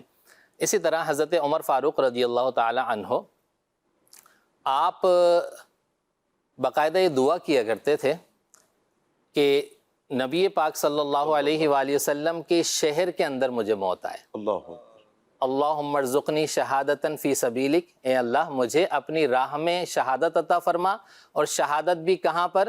وجعل موتی فی بلدی رسولک، کہ اپنے رسول صلی اللہ علیہ وآلہ وسلم کے شہر کے اندر میری موت وہ بنانا، میری موت وہاں پر ہو۔ اور پھر یہ نبی پاک صلی اللہ علیہ وآلہ وسلم سے آپ کی محبت ایسی تھی کہ حجر اسود جس کو لوگ جو ہے وہ چومنے کے لیے بے قرار رہتے ہیں، اس کے بارے میں آپ کہتے ہیں کہ اگر نبی پاک صلی اللہ علیہ وآلہ وسلم نے تجھے نہ چوما ہوتا، جی پتھر ہے، جی جنت سے آیا، کہاں سے آیا ہوا ہے؟ جنت کی چیز ہمیں کوئی پتہ چل جائے یہ چیز جنت کی ہے، یہ یعنی کہیں مقدس جگہ سے کہیں اور سے آئی ہو تو ہماری کیفیت کیا ہوتی ہے؟ ان عشق والوں کا انداز بھی کیا ہے کہ حضور جان عالم صلی اللہ علیہ وسلم کی وجہ سے عشق کا اظہار کر رہے ہیں۔ جی یعنی تمام محبتیں وہ کسی بھی چیز کی ہوں، وہ حضور اکرم صلی اللہ علیہ وآلہ وسلم کے سبب سے ہیں، اور یہی جو ہے وہ حجر اسود کے بارے میں آپ نے ارشاد فرمایا کہ اے حجر اسود، تو جنت سے آیا ہے، تو پتھر ہے، تجھے جو ہے وہ لوگ چومتے ہیں، لیکن میں اس لیے چومتا ہوں کہ حضور صلی اللہ علیہ وآلہ وسلم نے تجھے۔ سبحان اللہ، سبحان اللہ۔ بھول جاتے تھے صحابہ غم و آلام اپنے، بھول جاتے تھے صحابہ غم و آلام اپنے، دیکھتے جو کبھی سرکار کو آتے جا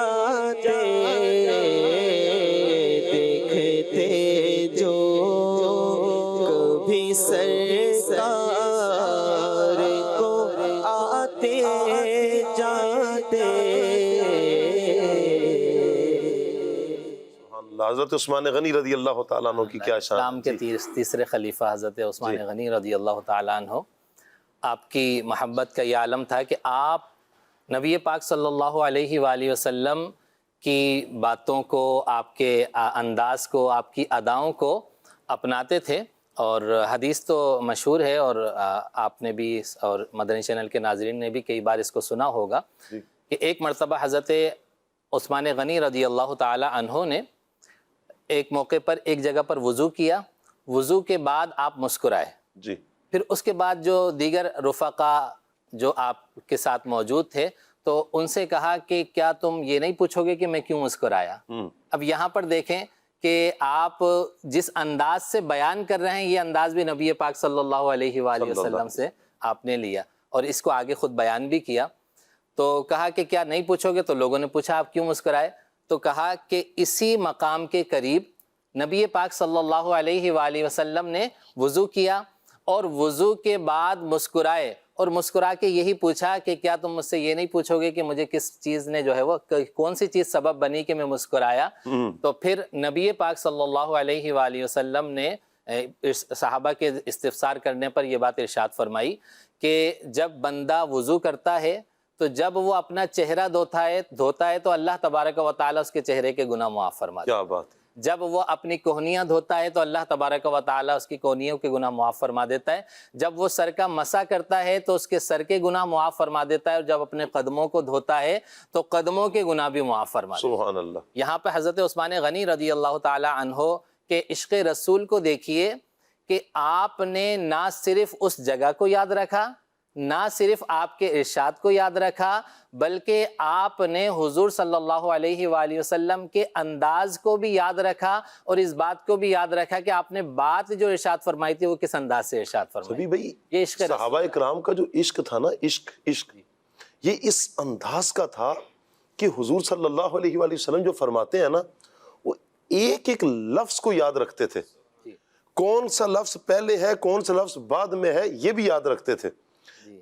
ایک روایت بیان کی جیسے بنی الاسلام علی خمسن، جو 5 چیزیں ہیں، اس میں جو حج کو اور روزے کو یا نماز کو ذکر کیا گیا ہے.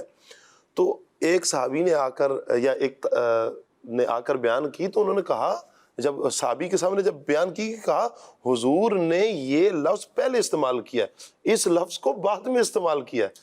حضور کے اتنا حضور جان عالم صلی اللہ علیہ وسلم کو وہ سنتے اور توجہ کا یہ عالم ہوتا تھا کہ نبی پاک علیہ السلام نے کب کیا فرمایا ہے، کس کو پہلے ارشاد فرمایا اور کس کو بعد فرمایا.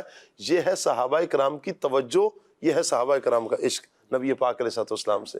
کیا بات ہے. صلی اللہ علیہ وآلہ وسلم سے جب ارشادات سنتے تھے صحابہ جی تو روایات میں آیا کہ اس طرح بیٹھے ہوتے تھے کہ جیسے ان کے سروں پر پرندے بیٹھے ہوئے ہیں. جی. کہ سر ہلائیں گے تو پرندے اٹھ جائیں گے. اسی طرح حضرت علی المرتضیٰ کرم اللہ تعالی وجہہ الکریم، اسلام کے 4تھے خلیفہ، تو آپ رضی اللہ تعالیٰ عنہ کا عشق رسول بھی بڑا پائے کا تھا. جی. اور آپ کی پوری زندگی سے عبارت تھی، یہاں تک کہ آپ خود ارشاد فرماتے ہیں کانا واللہ احب الینا من اموالنا و اولادنا و آبائنا و امہاتنا و من الماء البارد علی الظمائی. واہ. ترجمہ اس کا یہ ہے کہ قسم کھا کر آپ ارشاد فرماتے ہیں کہ بقسم اللہ کی قسم، خدا کی قسم، کہ رسول اکرم صلی اللہ علیہ وآلہ وسلم ہمیں ہمارے مالوں سے، جی، ہمارے باپوں سے، ہمارے باپ سے، ہماری اولاد سے، ہماری ماؤں سے، اور یہاں تک کہ انتہائی شدید پیاس کے اندر ٹھنڈے پانی سے بھی زیادہ پیارے تھے. اللہ اکبر. اور یہ ہماری محبت. کیا بات ہے. ٹھنڈے پانی ہو، پیاس لگی ہو راشد بھائی، اور ٹھنڈا پانی بندے کو مل جائے، کیا بندے کی کیفیت ہوتی ہے. اور یہ کتنی پیاری مثال دے کر حضرت علی رضی اللہ تعالیٰ عنہ نے اس محبت کا اظہار کیا. کیا کہتے ہیں؟ بالکل ایسے ہی ہے. دیکھیں یہ تو وہ بندہ زیادہ اچھے انداز سے سمجھ سکتا ہے کہ واقعی کبھی پیاس لگی ہو، یہ پیاس لگی ہو اور پیاس کے دوران اب اسے پانی پیش کیا جائے. تو رمضان میں یہ کیفیت ہو سکتی ہے. رمضان میں تو خاص طور پر محسوس ہوتا ہے، خاص طور پر افطار کا وقت آتا ہے، عصر کی نماز جب پڑھ رہے ہوتے ہیں تو اس وقت ایک کیفیت جو بنتی ہے، تو یوں سمجھیے کہ جو اس وقت روزہ افطاری کے وقت اگر اسے پانی مل جائے یا ویسے ہی سفر کر کے آئیں اور پانی مل جائے تو دل کی جو کیفیت بنتی ہے یقیناً یہ وہ زیادہ اچھے انداز سمجھ سکتا ہے۔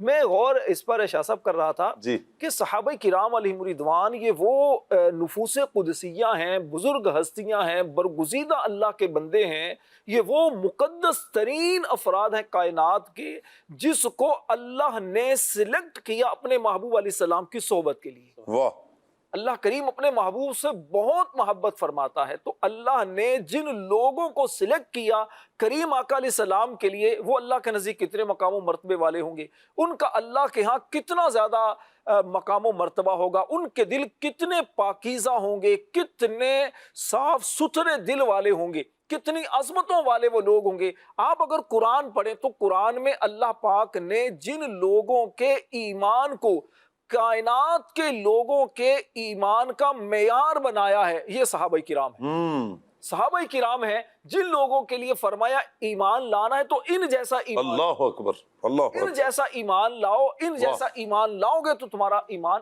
قابل قبول ہے۔ کیا بات ہے۔ صحابہ کرام نبی پاک علیہ السلام سے محبت اور عشق کے اس مرتبے پر فائز سے کہ جہاں عقلیں حیران رہ جاتی ہیں۔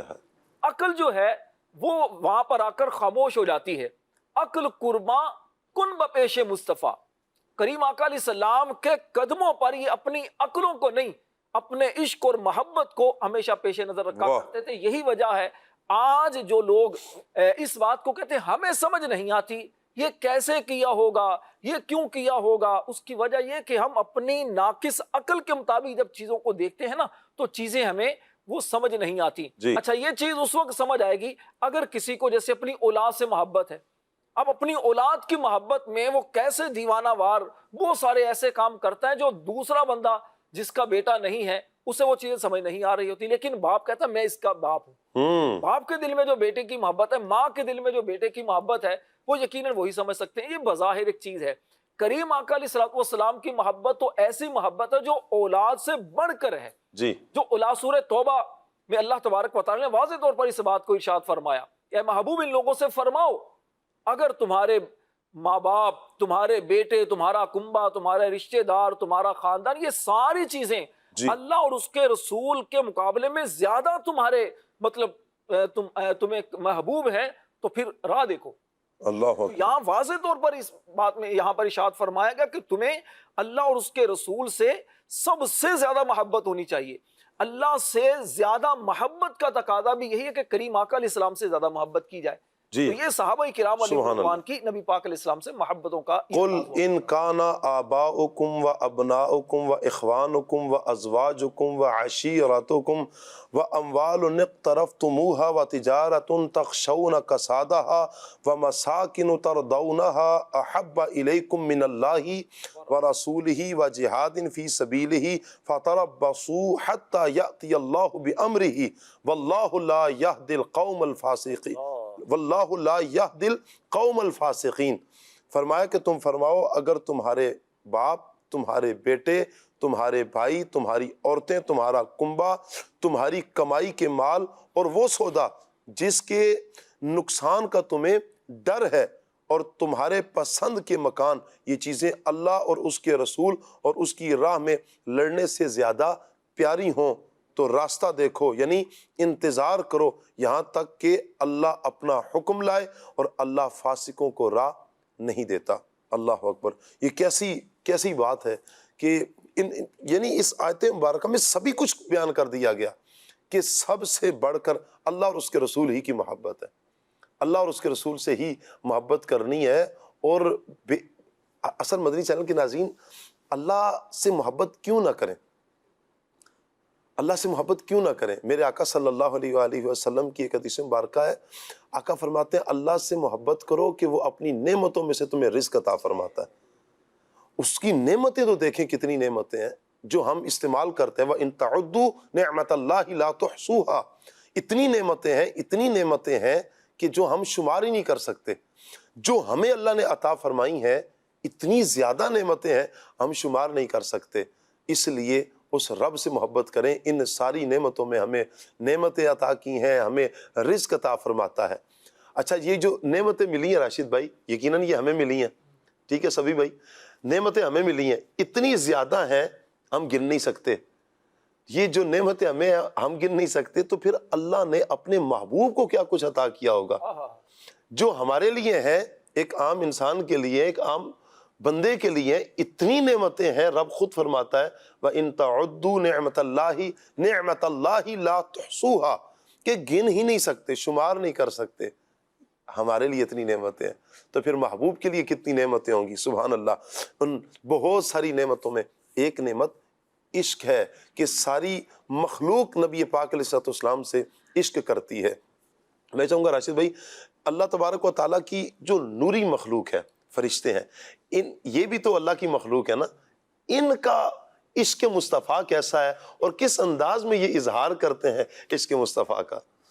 شاہ صاحب دیکھیں, محبت کی جو بنیادی علامات ہیں نا, جی, ان علامات میں سے ایک جو واضح علامت جو سب کو نظر آتی ہے کہ یہ بندہ واقعی محبت کسی سے کرتا ہے, جی, وہ ہے من احب شیئا اکثر ذکرہ. واہ واہ, انسان جس سے محبت کرتا ہے اس کا ذکر کثرت کے ساتھ کرتا ہے, کثرت کے ساتھ. کتنی کثرت کرتا ہے, اتنی کثرت کے ساتھ کرتا ہے کہ سننے والے کو, دیکھنے والے کو پتا چلتا ہے یہ واقعی کسی سے محبت کرتا ہے, جبھی تو اتنا ذکر کر رہا ہے.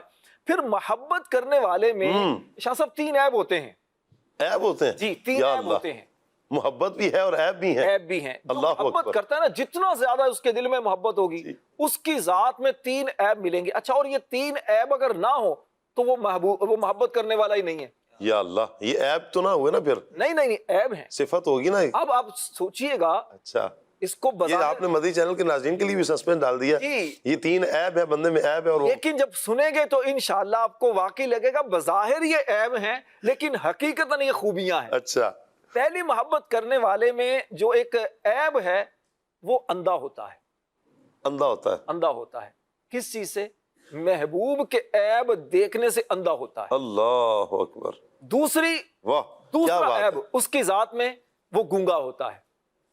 محبوب کے عیب, نقص, خامیاں بیان کرنے سے گونگا ہوتا ہے. تیسری چیز محبوب کے, اور تیسری چیز کیا ہے, وہ بہرا ہوتا ہے. محبوب کے عیب سننے سے اس کے کان بہرے ہوتے ہیں. کیا بات ہے. مسیلمہ کذاب نے صحابی رسول غالباً حضرت خبیب رضی اللہ تعالیٰ عنہ کو جب گرفتار کیا تو کہا کہ کیا گواہی دیتے ہو کہ میں اللہ کا رسول ہوں؟ کیا کہا محمد صلی اللہ علیہ وسلم اللہ کے رسول ہے؟ کہا گواہی دیتا ہوں. اللہ اکبر. اس کا ایک اللہ اکبر. پھر پوچھا میں اللہ کا رسول ہوں کیا؟ محمد اللہ کے رسول ہیں صلی اللہ علیہ وسلم؟ کہا بالکل گواہی دیتا ہوں.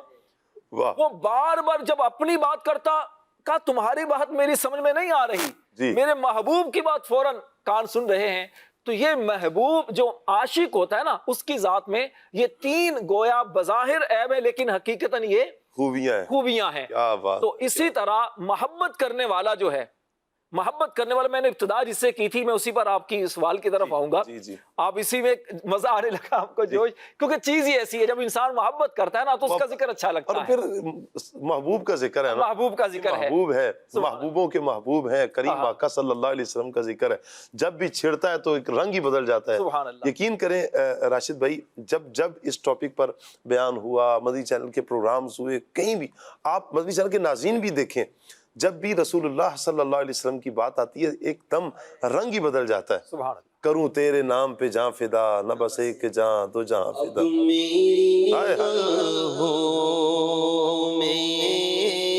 جچتا نہیں کوئی جیسے میرے سرکار ہے, ایسا نہیں کوئی. اب میری نگاہوں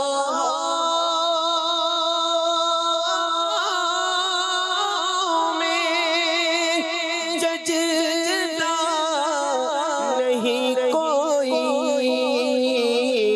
جیسے میرے سرکار ہے, ایسا نہیں کوئی. دلدار بڑے آئے, محبوب بڑے دیکھے, پر جو دیکھے سب سب ان کے قدموں میں پڑے دیکھے، محبوب کی مدحت میں ہے تاب سخن، کسی کو سب اہل سخن میں نے حیرت میں کھڑے دیکھے، جیسے میرے سرکار ہے ایسا نہیں کوئی، اللہ کی سرتاب قدم شان ہے یہ، انسان ہی انسان ہے یہ، قرآن تو ایمان بتاتا ہے انہیں، اور ایمان یہ کہتا ہے میری جان ہے یہ، جیسے میرے سرکار ہے ایسا نہیں کوئی۔ واہ واہ، فرشتوں کا عشق رسول، فرشتوں کا عشق رسول۔ میں نے بات شروع کی تھی کہ من احب شیئا اکثر ذکرہ، انسان جس سے محبت کرتا ہے اس کا ذکر کثرت کے ساتھ کرتا ہے، تو اللہ بھی اپنے محبوب سے سب سے زیادہ محبت کرتا ہے اپنی مخلوق میں، اور اللہ کے فرشتے بھی رسول پاک علیہ السلام سے ساری مخلوق میں سب سے زیادہ محبت کرتے ہیں۔ سبحان اللہ۔ وہ کیسے؟ سورہ احزاب میں اللہ پاک ارشاد فرماتا ہے ان اللہ و ملائکتہ یصلون علی النبی، سبحان اللہ، بے شک اللہ اور اس کے فرشتے اس غیب بتانے والے نبی پر درود بھیجتے ہیں۔ نبی پاک علیہ السلام پر اللہ بھی رحمتیں ہر آن نازل فرما رہا ہے، اللہ کے فرشتے بھی اس نبی پاک علیہ السلام پر درود بھیج رہے ہیں، نبی پاک علیہ السلام کا ذکر کر رہے ہیں، کثرت سے درود بھیج رہے ہیں۔ فرشتوں کی نبی پاک علیہ السلام سے محبت کا عالم دیکھیے، میں سب سے پہلے ذکر خیر کرتا ہوں فرشتوں کے سردار سیدنا جبریل امین علیہ السلام کا۔ جبریل امین علیہ السلام رسول پاک علیہ السلام سے کتنی محبت کرتے ہیں، اس سے اندازہ لگائیے کہ رسول پاک علیہ السلام کے پاس 24,000 مرتبہ جبریل امین علیہ السلام آئے ہیں۔ اللہ اکبر۔ کیوں آئے ہیں؟ علماء نے بڑی خوبصورت اس پر توجیحات بیان کی ہیں۔ حالانکہ جبریل امین بعض انبیاء کرام علیہ السلام کے پاس 12 مرتبہ گئے ہیں، بعض کے پاس 48 مرتبہ گئے ہیں، چند مرتبہ بعض انبیاء کرام کے پاس نہیں گئے، اور حضور کے پاس 24,000 مرتبہ۔ سب سے پہلی بات، جبریل امین علیہ السلام 24,000 مرتبہ، اتنی مرتبہ کیوں آئے ہیں؟ میں سب سے پہلے قرآن کی آیت برکت کے لیے پیش کروں۔ اللہ کریم ارشاد فرماتا ہے فرشتوں کے زمین پر اور آنے کے لیے، فرمایا وَمَا نَتَنَزَّلُ إِلَّا بِأَمْرِ رَبِّكَ۔ جبریل علیہ السلام کا یہ قول سورہ مریم میں موجود ہے، فرماتے ہیں کہ ہم اللہ کے حکم سے اترتے ہیں، ہم زمین پر اللہ کے حکم سے اترتے ہیں۔ تو یقیناً علماء فرماتے ہیں کہ رسول پاک علیہ السلام کے پاس 24,000 مرتبہ جو جبریل علیہ السلام آئے نا، اللہ کے حکم سے، اللہ کے حکم سے آئے ہیں۔ عبدالعزیز دباغ رحمت اللہ علیہ آپ فرماتے ہیں کہ جبریل امین علیہ السلام اتنی کثرت کے ساتھ کیوں آئے؟ کیونکہ ان کو پیدا ہی خدمت رسول کے لیے کیا گیا۔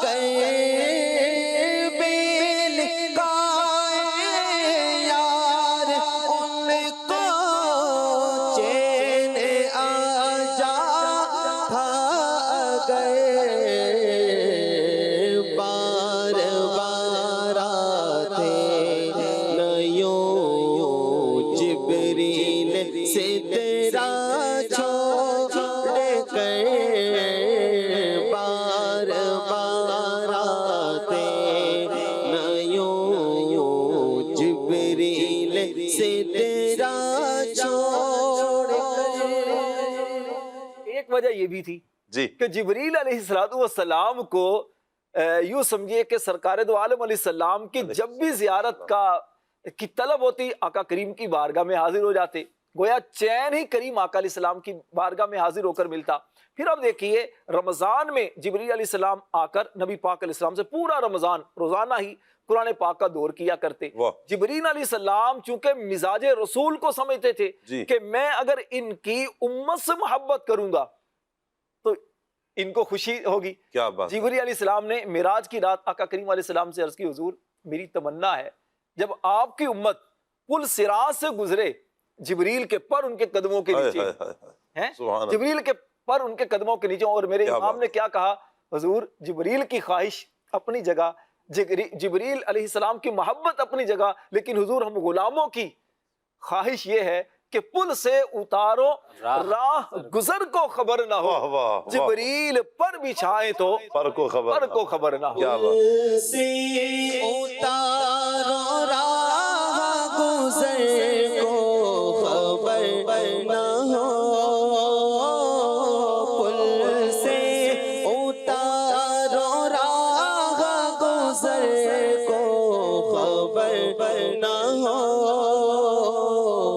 جبریل پر بچھائے تو پر کو خبر نہ ہو، جبریل پر بچھائے تو پر کو خبر نہ ہو۔ کیا بات ہے، کیا بات ہے۔ 70,000 فرشتہ صبح میرے آقا صلی اللہ علیہ وسلم کی بارگاہ میں حاضر ہوتا ہے۔ یہ عشق ہے فرشتوں کو نبی پاک علیہ السلام سے کہ 70,000 حضور کی بارگاہ میں آتے ہیں اور حضور کے روزے کے گرد چکر لگاتے ہیں اور نبی پاک علیہ السلام پر درود و سلام پڑھتے ہیں۔ پھر یہ جاتے ہیں اور شام کو 70,000 آتے ہیں۔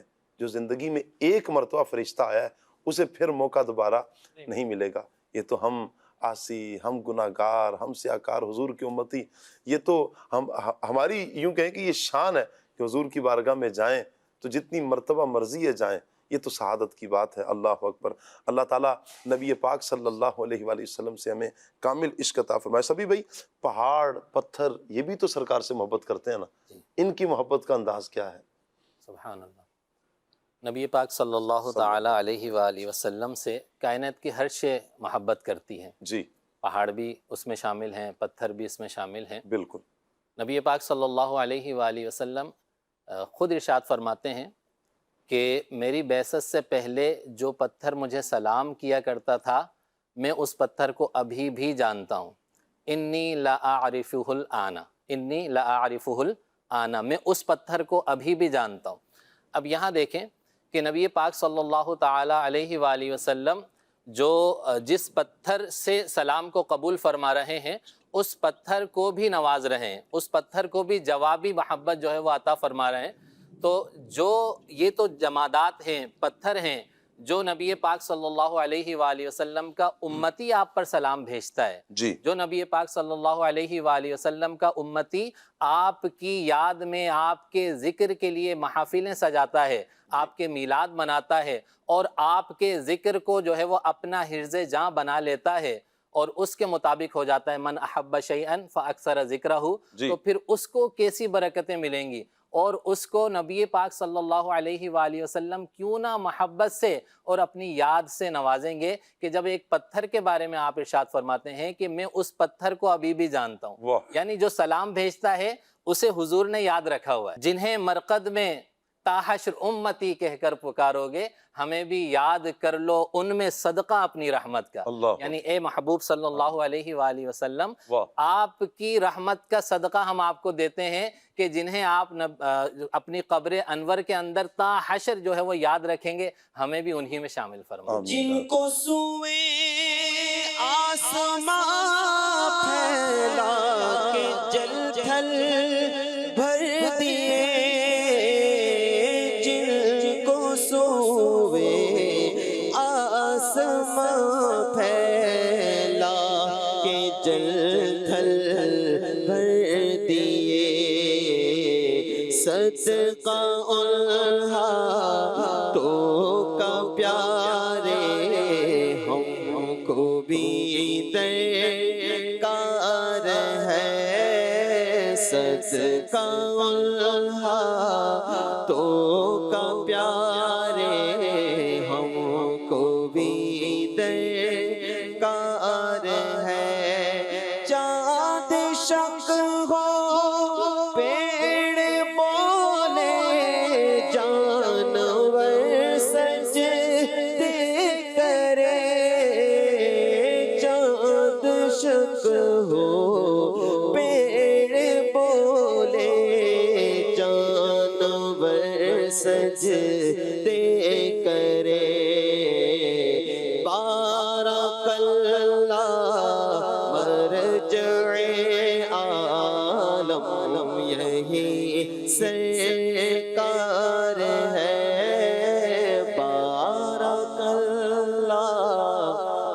مرجع عالم یہی سرکار ہے۔ سبحان اللہ، کیا بات ہے۔ نبی پاک علیہ الصلوۃ والسلام سے وہ اشیاء جنہیں ہم کہتے ہیں یہ بے جان ہے، حضور کے عشق سے ان میں بھی جان آ جاتی ہے۔ وہ بھی محبت کرتے ہیں پیارے آقا علیہ الصلوۃ والسلام سے۔ پہاڑ جو جبل احد ہے، جبل احد اس کے کی بارے میں محبت تو کیا کمال کی ہے۔ نبی پاک صلی اللہ علیہ وآلہ وسلم اس کے بارے میں خود ارشاد فرماتے ہیں ھذا جبل یحبنا ونحبہ، واہ، کہ یہ ایسا پہاڑ ہے کہ جو ہم سے محبت کرتا ہے اور ہم اس سے محبت کرتے کیا ہیں۔ بات۔ اس فرمان میں بھی یہ نظر آ رہا ہے کہ جو حضور سے محبت کرتا ہے، حضور اکرم صلی اللہ علیہ وآلہ وسلم کی جوابی محبت اس کے لیے۔ تو اللہ پاک کے پیارے حبیب صلی اللہ علیہ وآلہ وسلم سے محبت بھی ہمیں کرنی چاہیے، اس کے تقاضے کے مطابق عمل بھی جو ہے وہ کیا کرنا بات ہے۔ چاہیے۔ اللہ پاک ہمیں نبی پاک صلی اللہ علیہ وآلہ وسلم کی سچی محبت عطا فرمائے۔ مدنی چینل کے ناظرین، ہمارا ایک سیگمنٹ ہوتا ہے پیرنٹنگ۔ پیرنٹنگ میں ہم بچوں کی تربیت کے حوالے سے اسد بھائی کے مدنی پھول لیتے ہیں۔ سب سے پہلے تو میں اسد بھائی کا شکریہ ادا کرتا ہوں، اللہ پاک آپ کو جزائے خیر عطا فرمائے۔ آج انشاءاللہ ہم پیرنٹنگ میں بچوں کی سخاوت کے حوالے سے سنیں گے۔ سیگمنٹ کی طرف بڑھتے ہیں، پیرنٹنگ۔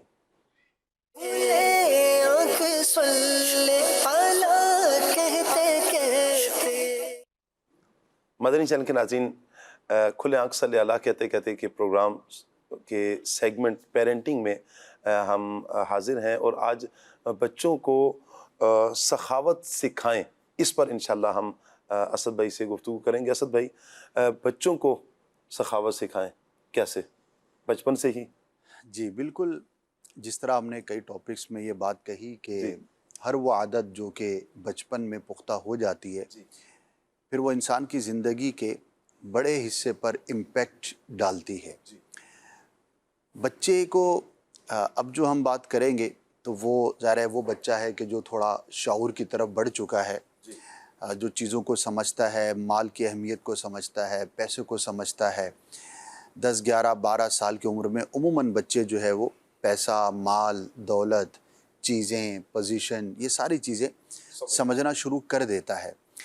اس عمر کے اندر دیگر چیزوں کے ساتھ ساتھ بچے کے دل و دماغ کے اندر مال کے بارے میں کانسیپٹ کا کلیئر ہونا یہ ضروری ہے۔ یہ جو ہم 30 40 سال کی عمر میں جا کر سمجھنے کی کوشش کرتے ہیں کہ ہماری ضرورت کیا ہے، حاجت کیا ہے، اور اضافی کیا ہے، فضول کیا ہے، ان چیزوں کی تربیت بچے کو بچپن ہی کے اندر ماں باپ کی طرف سے ملنی چاہیے۔ اور جو اسلام کا بیسک کانسیپٹ ہے وہ ایک اعتبار سے یہ ہے کہ انسان کو یہ تربیت اسلام نے دی ہے کہ آپ اپنی ضرورت کو پورا کریں اور اچھے انداز پر پورا کریں۔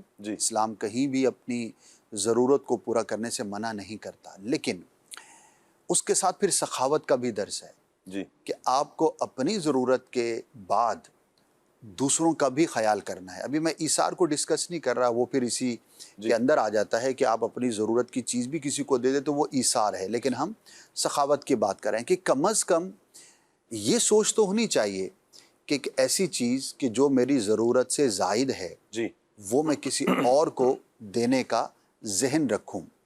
اب جب بچوں کی ہم بات کرتے ہیں تو اب بچے ظاہر ہے کہ ان کی اپنی کمائی تو نہیں ہوتی، انہیں جو بھی دینا ہے ماں باپ نے دینا ہے، جو بھی ان کی تربیت کرنی ہے ماں باپ نے کرنی ہے، ان کو مال خرچ کرنے کی جو اجازت ہے اور جتنی ہے وہ ماں باپ نے دینی ہے۔ تو یہ سب سے بہترین وقت ہے کہ جب آپ اپنے بچے کے دل کے اندر سخاوت کو پیدا کر سکتے ہیں۔ تو بعض اوقات ہم یہ سمجھتے ہیں کہ یہ ابھی بچے ہیں، ان کو کیا سمجھانا، ایسا نہیں ہے، بلکہ سخاوت کا درس اسی عمر سے شروع ہو جانا چاہیے اور وہ گھر سے ہی شروع ہونا چاہیے۔ مثال کے طور پر گھر کے اندر 2 3 بہن بھائی ہیں، اب کوئی ایک ایسی چیز ہے جو ایک کی ضرورت سے زیادہ ہے اور دوسرے کو اس کی حاجت ہے، تو آپ کے بچوں میں یہ جذبہ ہونا چاہیے کہ اگر یہ چیز میری بہن کو یا میرے بھائی کو حاجت ہے، ضرورت ہے، تو میں اس کو پیش کر دوں۔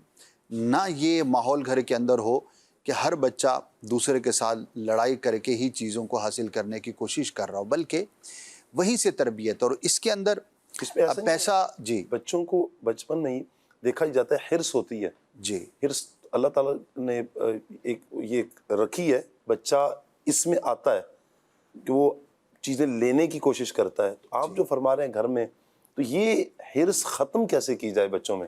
ہاں جی، تربیت کرنی ہوگی اور اس کو یہ بات سمجھانی ہوگی کہ دیکھیں ہر چیز جی آپ ہی کی ہو ضروری نہیں، اور جو آپ کی چیز ہے اس کے اندر کسی اور کا بھی حصہ شامل ہے. کیا بات. اللہ پاک نے ہمیں جو چیزیں عطا کی ہیں ٹھیک ہے وہ ہماری ہیں، لیکن اس کے ساتھ ساتھ ہمیں دوسروں کا خیال رکھنے کا بھی ذہن عطا کیا کیا ہے. بات ہے. اب اس کی تربیت آپ دسترخوان سے شروع کر سکتے ہیں. زبردست. جب آپ دسترخوان پر بیٹھے ہیں، بچے بیٹھے ہیں، تو اگر کھانے کی چیزیں ہیں تو اس میں بچوں کو یہ ذہن دیا جائے کہ آپ اپنے بھائی کا، اپنی بہن کا جو دسترخوان پر دوسرا بیٹھا ہے اس کا خیال کرے. ظاہر اس کے اندر اب پیسہ تو نہیں ہے، لیکن جی یہ ایک چیز ہے، کھانے کی چیز میں رغبت ہوتی ہے، تو یہاں سے آپ اس کی تربیت کریں. اچھا، اور اشیاء ہیں گھر کے اندر استعمال کی، کھلونے ہو گئے، جو بھی چیزیں ہیں. پھر ماں باپ کو چاہیے کہ بچوں میں جیسے ہی وہ شعور کی طرف بڑھیں اور کچھ سمجھنے کے قابل ہوں تو انہیں یہ سمجھانا چاہیے کہ اللہ پاک نے ہمیں جو بھی مال دیا ہے اس میں دیگر جو لوگ ہیں، جو مسلمان ہیں، جی ان کا بھی حصہ شامل ہے. کیا بات. اور ایک کانسیپٹ ہے جو ہمیں بزرگوں نے سمجھایا ہے، بتایا ہے. میں سمجھتا ہوں کہ یہ بہت ہی ایک بنیادی چیز ہے جس کی اگر ہم پریکٹس کریں گے. وہ کیا ہے؟ ماں باپ جو صدقہ کریں وہ اپنی اولاد کے ہاتھ سے دلوائیں.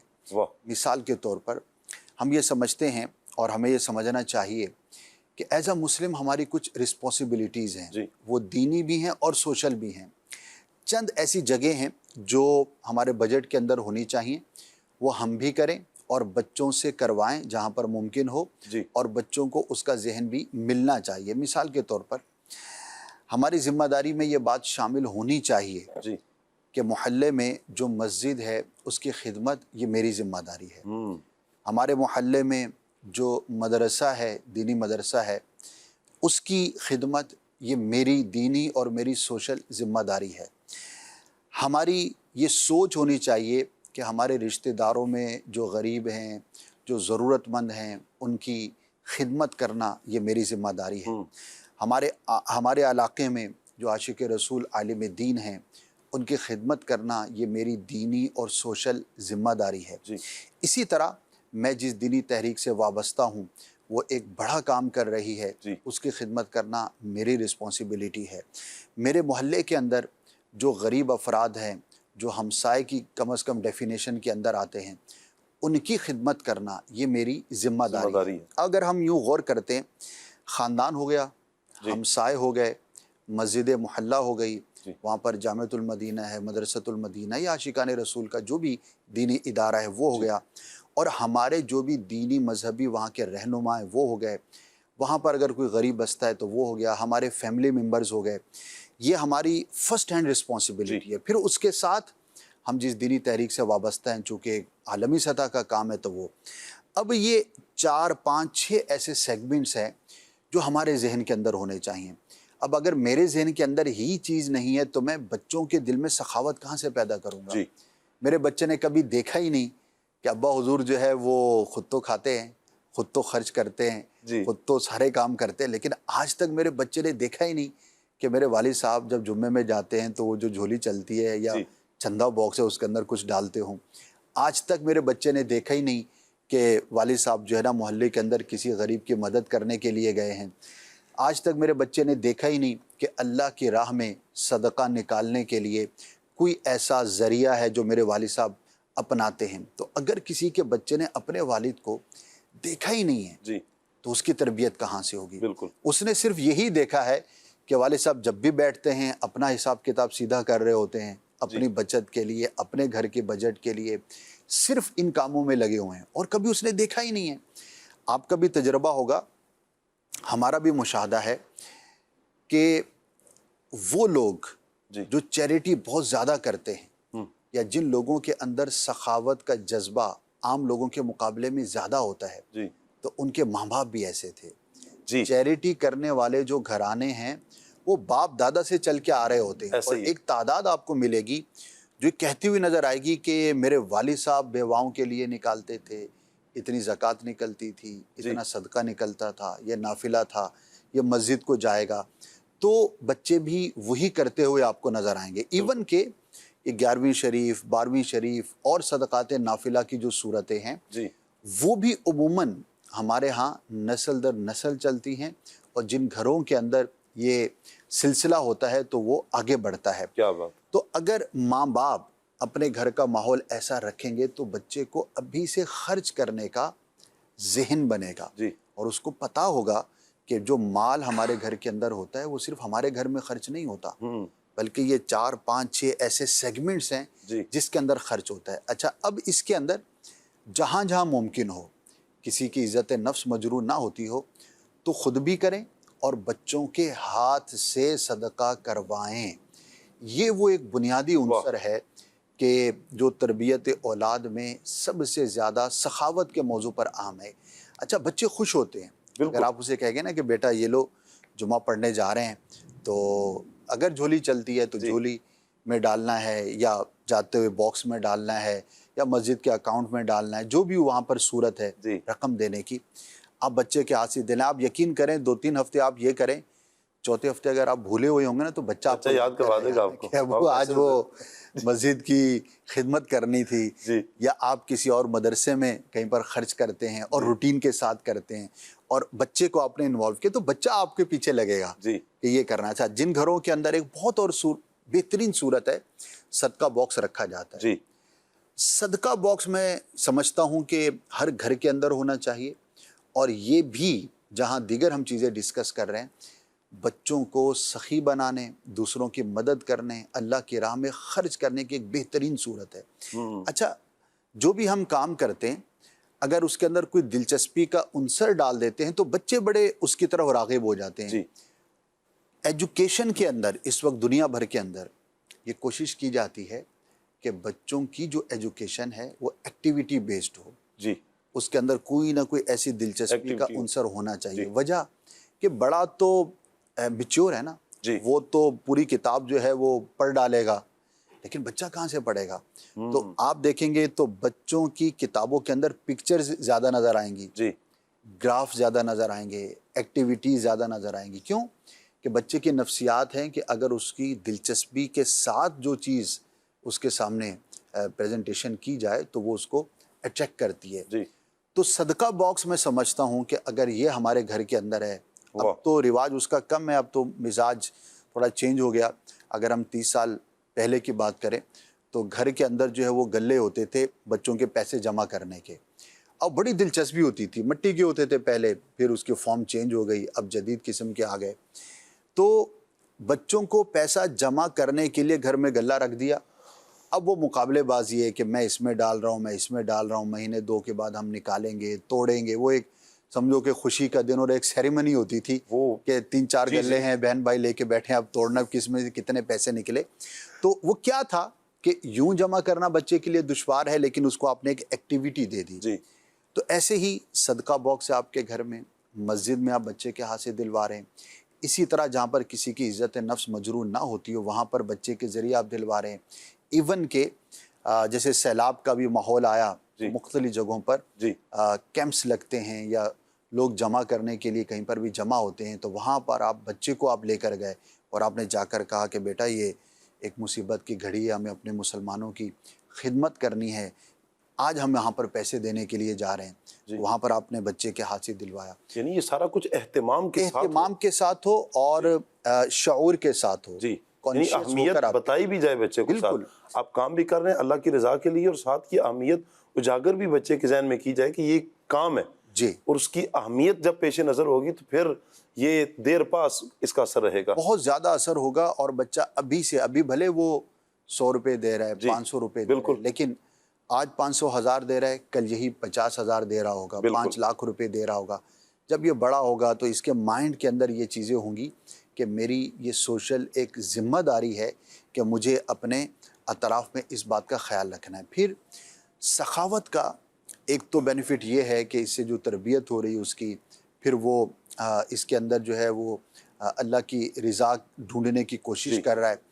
اس کے ساتھ ساتھ مال کی محبت نہ ہونے کی تربیت بھی انڈائریکٹ خود بخود ہو رہی ہوتی ہے کہ جب آپ اللہ کی راہ میں خرچ کرتے ہیں جی تو گویا کہ آپ اپنا مال اپنے آپ سے جدا کر رہے ہیں. جی تو جو مال کی بیجا محبت ہے جو نہیں ہونی چاہیے، اس سے بچنے کے لیے بھی بچے کو آپ ابھی سے ذہن دے رہے ہیں. جی. تو جب آپ یہ کام کریں گے تو انشاءاللہ بچہ جو ہے وہ سخی بنے گا، اور سخاوت کے، دینے کے، اللہ کی راہ میں خرچ کرنے کے جتنے فضائل ہیں وہ بھی اس کو حاصل ہوں گے، اور انشاءاللہ آپ کے لیے بھی بہتری کا سامان. اگر سخاوت نہیں کرتا، آپ نے ذہن دیا، کوشش کی آپ نے، نہیں دیتا، سخاوت کی طرف نہیں آتا، کسی کی مدد کرنے کی طرف بچہ نہیں آتا، ضد کرتا ہے، اس صورت میں ہم کیا کریں؟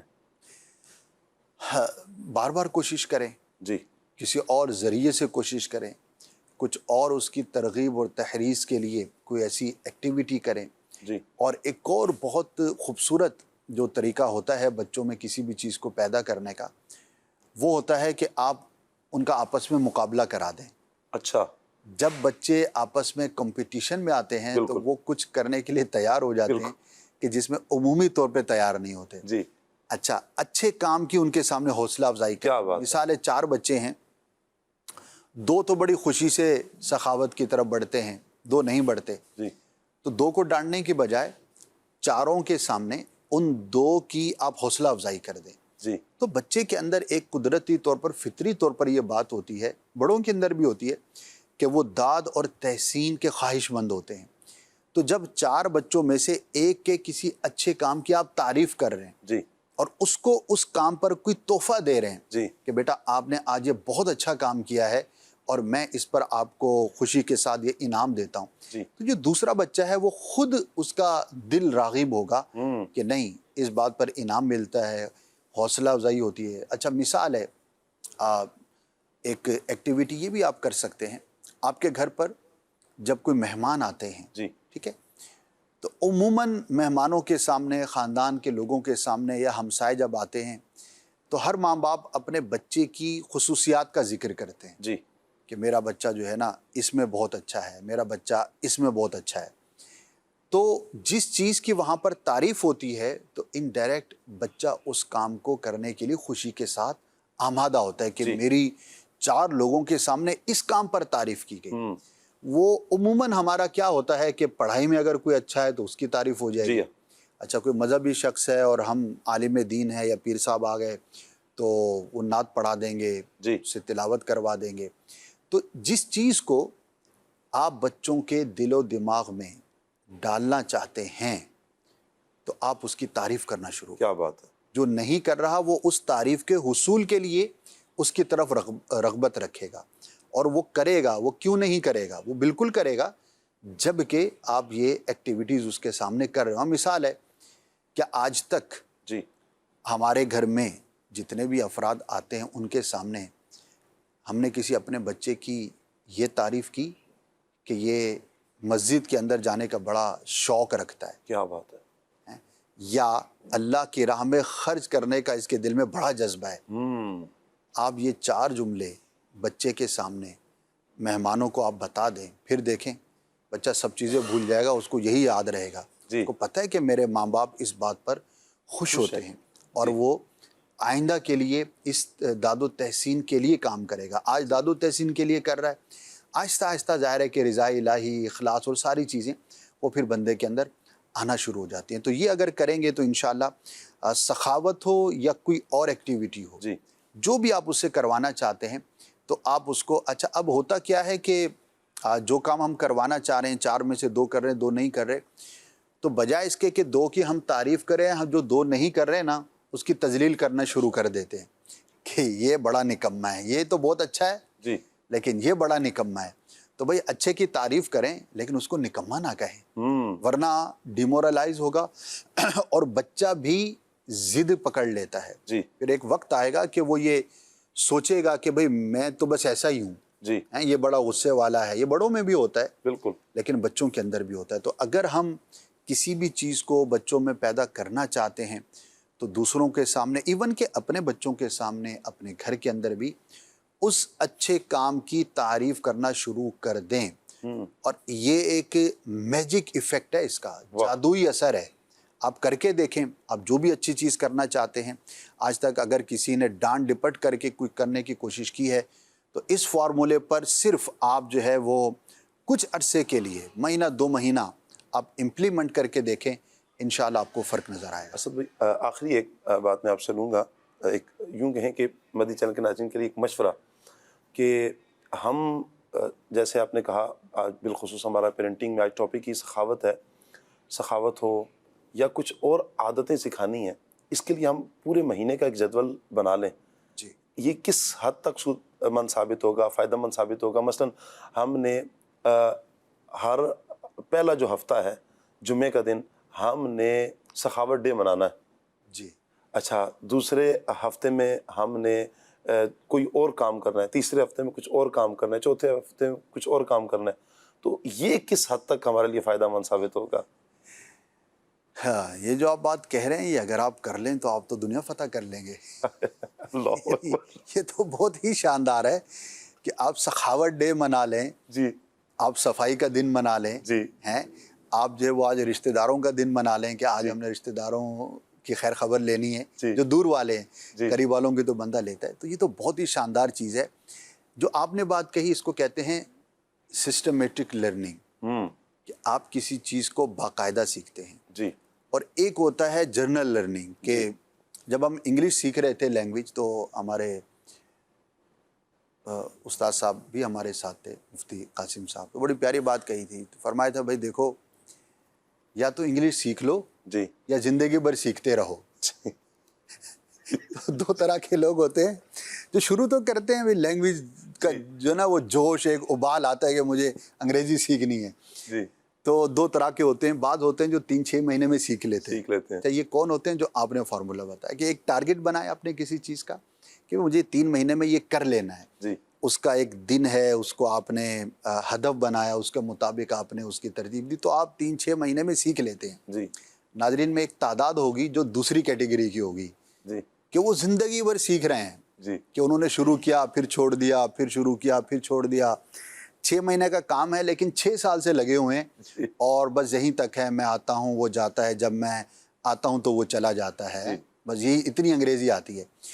تو کسی بھی چیز کو جو آپ نے ارشاد فرمایا اور توجہ دلے، اگر آپ یہ کر لیتے ہیں تو یہ تو شاندار ہے، یعنی اس سے اچھا کچھ اور ہو نہیں سکتا کہ آپ اپنے تربیت اولاد کی چیزوں کو باقاعدہ پلان کریں، کیا بات، اور پھر آپ اس کو ایگزیکیوٹ کریں۔ تو ماشاءاللہ یہ تو پھر زبردست ہے۔ اللہ اکبر، اللہ پاک اسد بھائی برکتیں عطا فرمائے۔ آپ سیگمنٹ پیرنٹنگ میں تشریف لائے۔ یقیناً مدنی چینل کے ناظرین، اگر ہم اپنی اولاد میں یہ پیاری صفات لانا چاہتے ہیں، ایک تو سب سے پہلے اپنے اندر یہ صفات پیدا ہوں اور ہم خود عمل کریں، اور پھر اس کے بعد بچوں میں خود بخود بھی، بچے بھی دیکھتے ہیں، آ جائیں گی انشاءاللہ یہ صفات۔ اللہ تعالیٰ عمل کی توفیق عطا فرمائے۔ کچھ کالز ہیں، کال لیتے ہیں۔ کلیات پروگرام صلی اللہ علیہ کہتے کہتے بہت اچھا چل رہا ہے۔ میری ایک فرمائش ہے نور عالم بھائی سے، مجھے یہ والا کلام سنا دیں۔ کیا بتاؤں کہ کیا مدینہ ہے، کیا بتاؤں کہ کیا مدینہ ہے، بس میرا مدینہ ہے۔ جزاک اللہ خیر۔ آمین آمین، بہت شکریہ آپ کا جی، اللہ آپ کو سلامت رکھے۔ اگلی کال لیتے ہیں۔ کلام سنا دیجئے۔ ان کی مہک نے دل کے غنچے کھلا دیے ہیں۔ جزاک اللہ خیر۔ آمین آمین و ایاک، اللہ آپ کو سلامت رکھے جی۔ اگلے کالر ہمیں کیا کہہ رہے ہیں؟ کال لیتے ہیں۔ کل صلی اللہ کہتے کہتے میں آج کا موضوع بہت ہی پیارا ہے۔ نور عالم بھائی آپ سے عرض ہے کہ یہ والا کلام سنا دیں۔ امیر اہل سنت کا لکھا ہوا مرحبا آج چلیں گے شہ ابرار کے پاس۔ بہت شکریہ آپ کا جی۔ Next call. میرا نور عالم بھائی سے عرض ہے کہ یہ کلام سنا دیں۔ لجپال نبی میرے در دادی دما دینا۔ بہت شکریہ آپ کا جی، اللہ آپ کو سلامت رکھے۔ ایک اور کال لیتے ہیں۔ میرا ناطق اسلامی بھائی سے یہ کلام کی فرمائش ہے، یہ کلام سنا دیجئے۔ سرکار توجہ فرمائے۔ سبحان اللہ سبحان اللہ۔ آپ کے کچھ میسیجز بھی ہیں جی۔ السلام علیکم۔ جی وعلیکم السلام ورحمۃ اللہ وبرکاتہ۔ لاہور سے میسیج ہے جی، پروگرام میں آپ کو بہت شوق سے دیکھتا ہوں، یہ کلام سنا دیں جی، بلا لو پھر مجھے اے شاہ بحر بر مدینے میں۔ بہت شکریہ آپ کا جی۔ اچھا جی، کلام سنا دیں میرے آقا آ جائیے۔ ٹھیک ہو گیا جی۔ السلام علیکم۔ وعلیکم السلام ورحمۃ اللہ وبرکاتہ۔ سرگودا سے نور عالم بھائی، یہ کلام سنا دیں مدینے کو جائیں یہ جی چاہتا ہے، میرا گدا میرا منگتا میرا غلام آئے۔ اس کلام کی بھی فرمائش آئی ہے جی۔ پنجابی کا کلام سنا دیں کونین دیوالی دا دربار بڑا سونا۔ بہت شکریہ آپ کا جی۔ کھڑی شریف سے ایک میسیج آیا ہوا ہے جی، نعت سنا دیں کوئی مثل مصطفیٰ کا کبھی تھا نہ ہے نہ ہوگا۔ بہت شکریہ آپ کا جی۔ ٹھیک ہو گیا جی۔ ثاقب بھائی آپ کیسے ہیں جی؟ الحمدللہ۔ آپ اپنی آواز میں کلام سنا دیں۔ اچھا جی، چلے جی، اللہ آپ کو سلامت رکھے۔ بہت شکریہ آپ کا۔ جا زندگی مدینے سے جھونکے ہوا کلا۔ چلیں جی، کچھ کلام کی فرمائش آئی ہیں، نور عالم بھائی کی طرف بڑھتے ہیں جی۔ مرحبا چلیں گے شہ ابرار کے پاس، مرحبا چلیں گے شہ ابرار کے پاس، انشاءاللہ پہنچ جائیں گے سرکار کے پاس، پیش کرنے کے لیے کچھ نہیں بدکار کے پاس، ہیرو عصیاں ہے گناہ گاروں کے سردار کے پاس، ہیرو عصیاں ہے گناہ گاروں کے سردار کے پاس، کیا بتاؤں کہ کیا مدینہ ہے، کیا بتاؤں کیا بتاؤں کہ کیا مدینہ ہے، بس میرا مدینہ ہے، بس میرا مدینہ ہے، اٹھ کے جاؤ کہاں مدینے سے، اٹھ کے جاؤ کہاں مدینے سے، کیا کوئی دوسرا مدینہ ہے، بس میرا مدینہ ہے، ان کی مہک دل کے گنچے کھلا دیے ہیں، ان کی مہک نے دل کے گنچے کھلا دیے ہیں، جس راہ چل گئے ہیں کوئی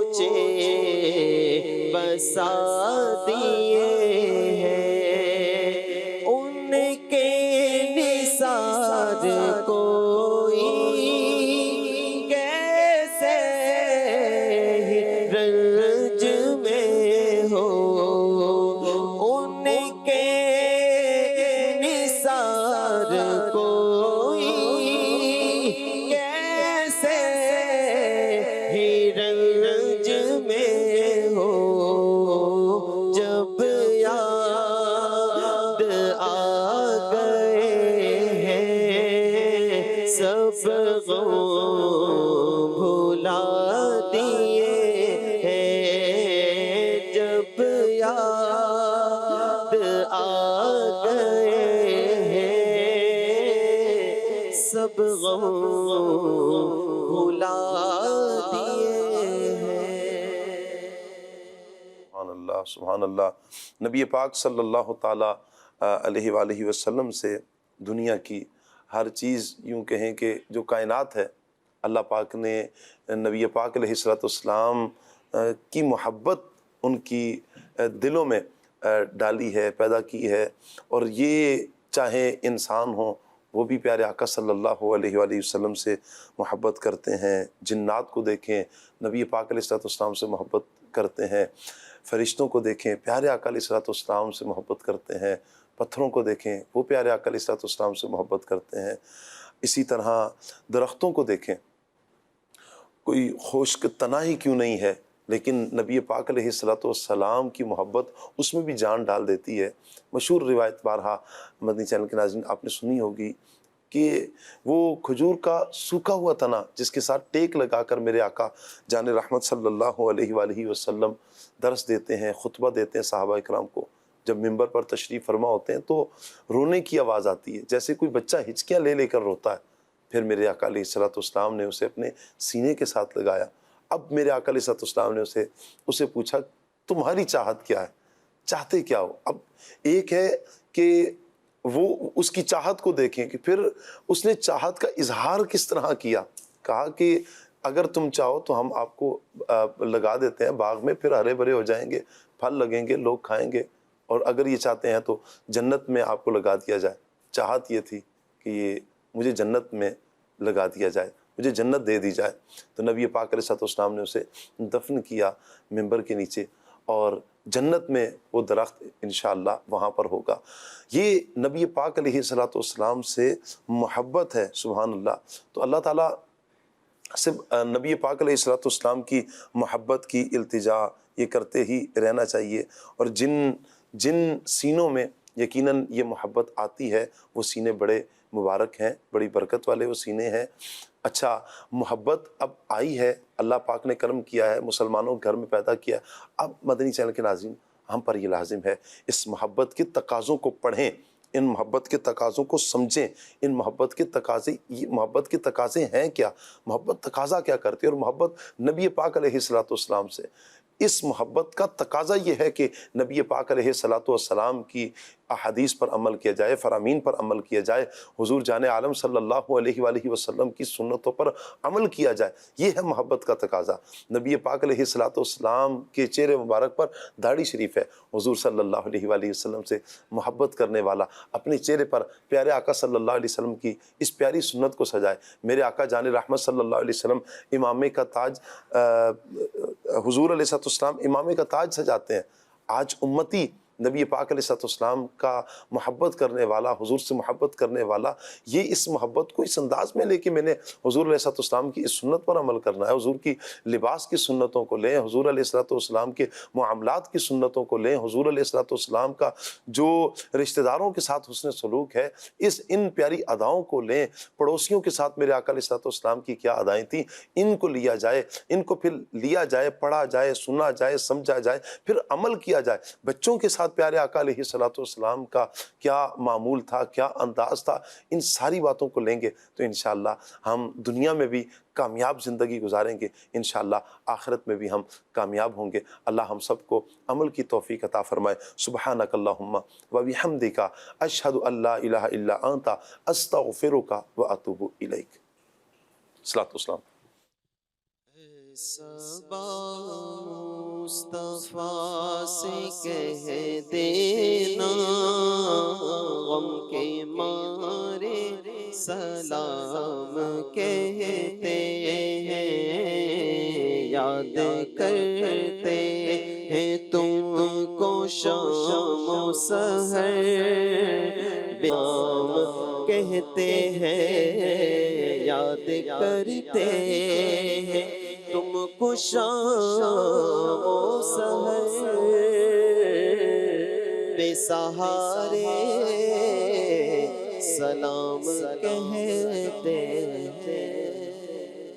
کھلے آنکھ سن لے اعلیٰ کہتے کہتے کھلے آنکھ سن لے اعلیٰ کہتے کہتے کھلے آنکھ سن لے اعلیٰ کہتے کہتے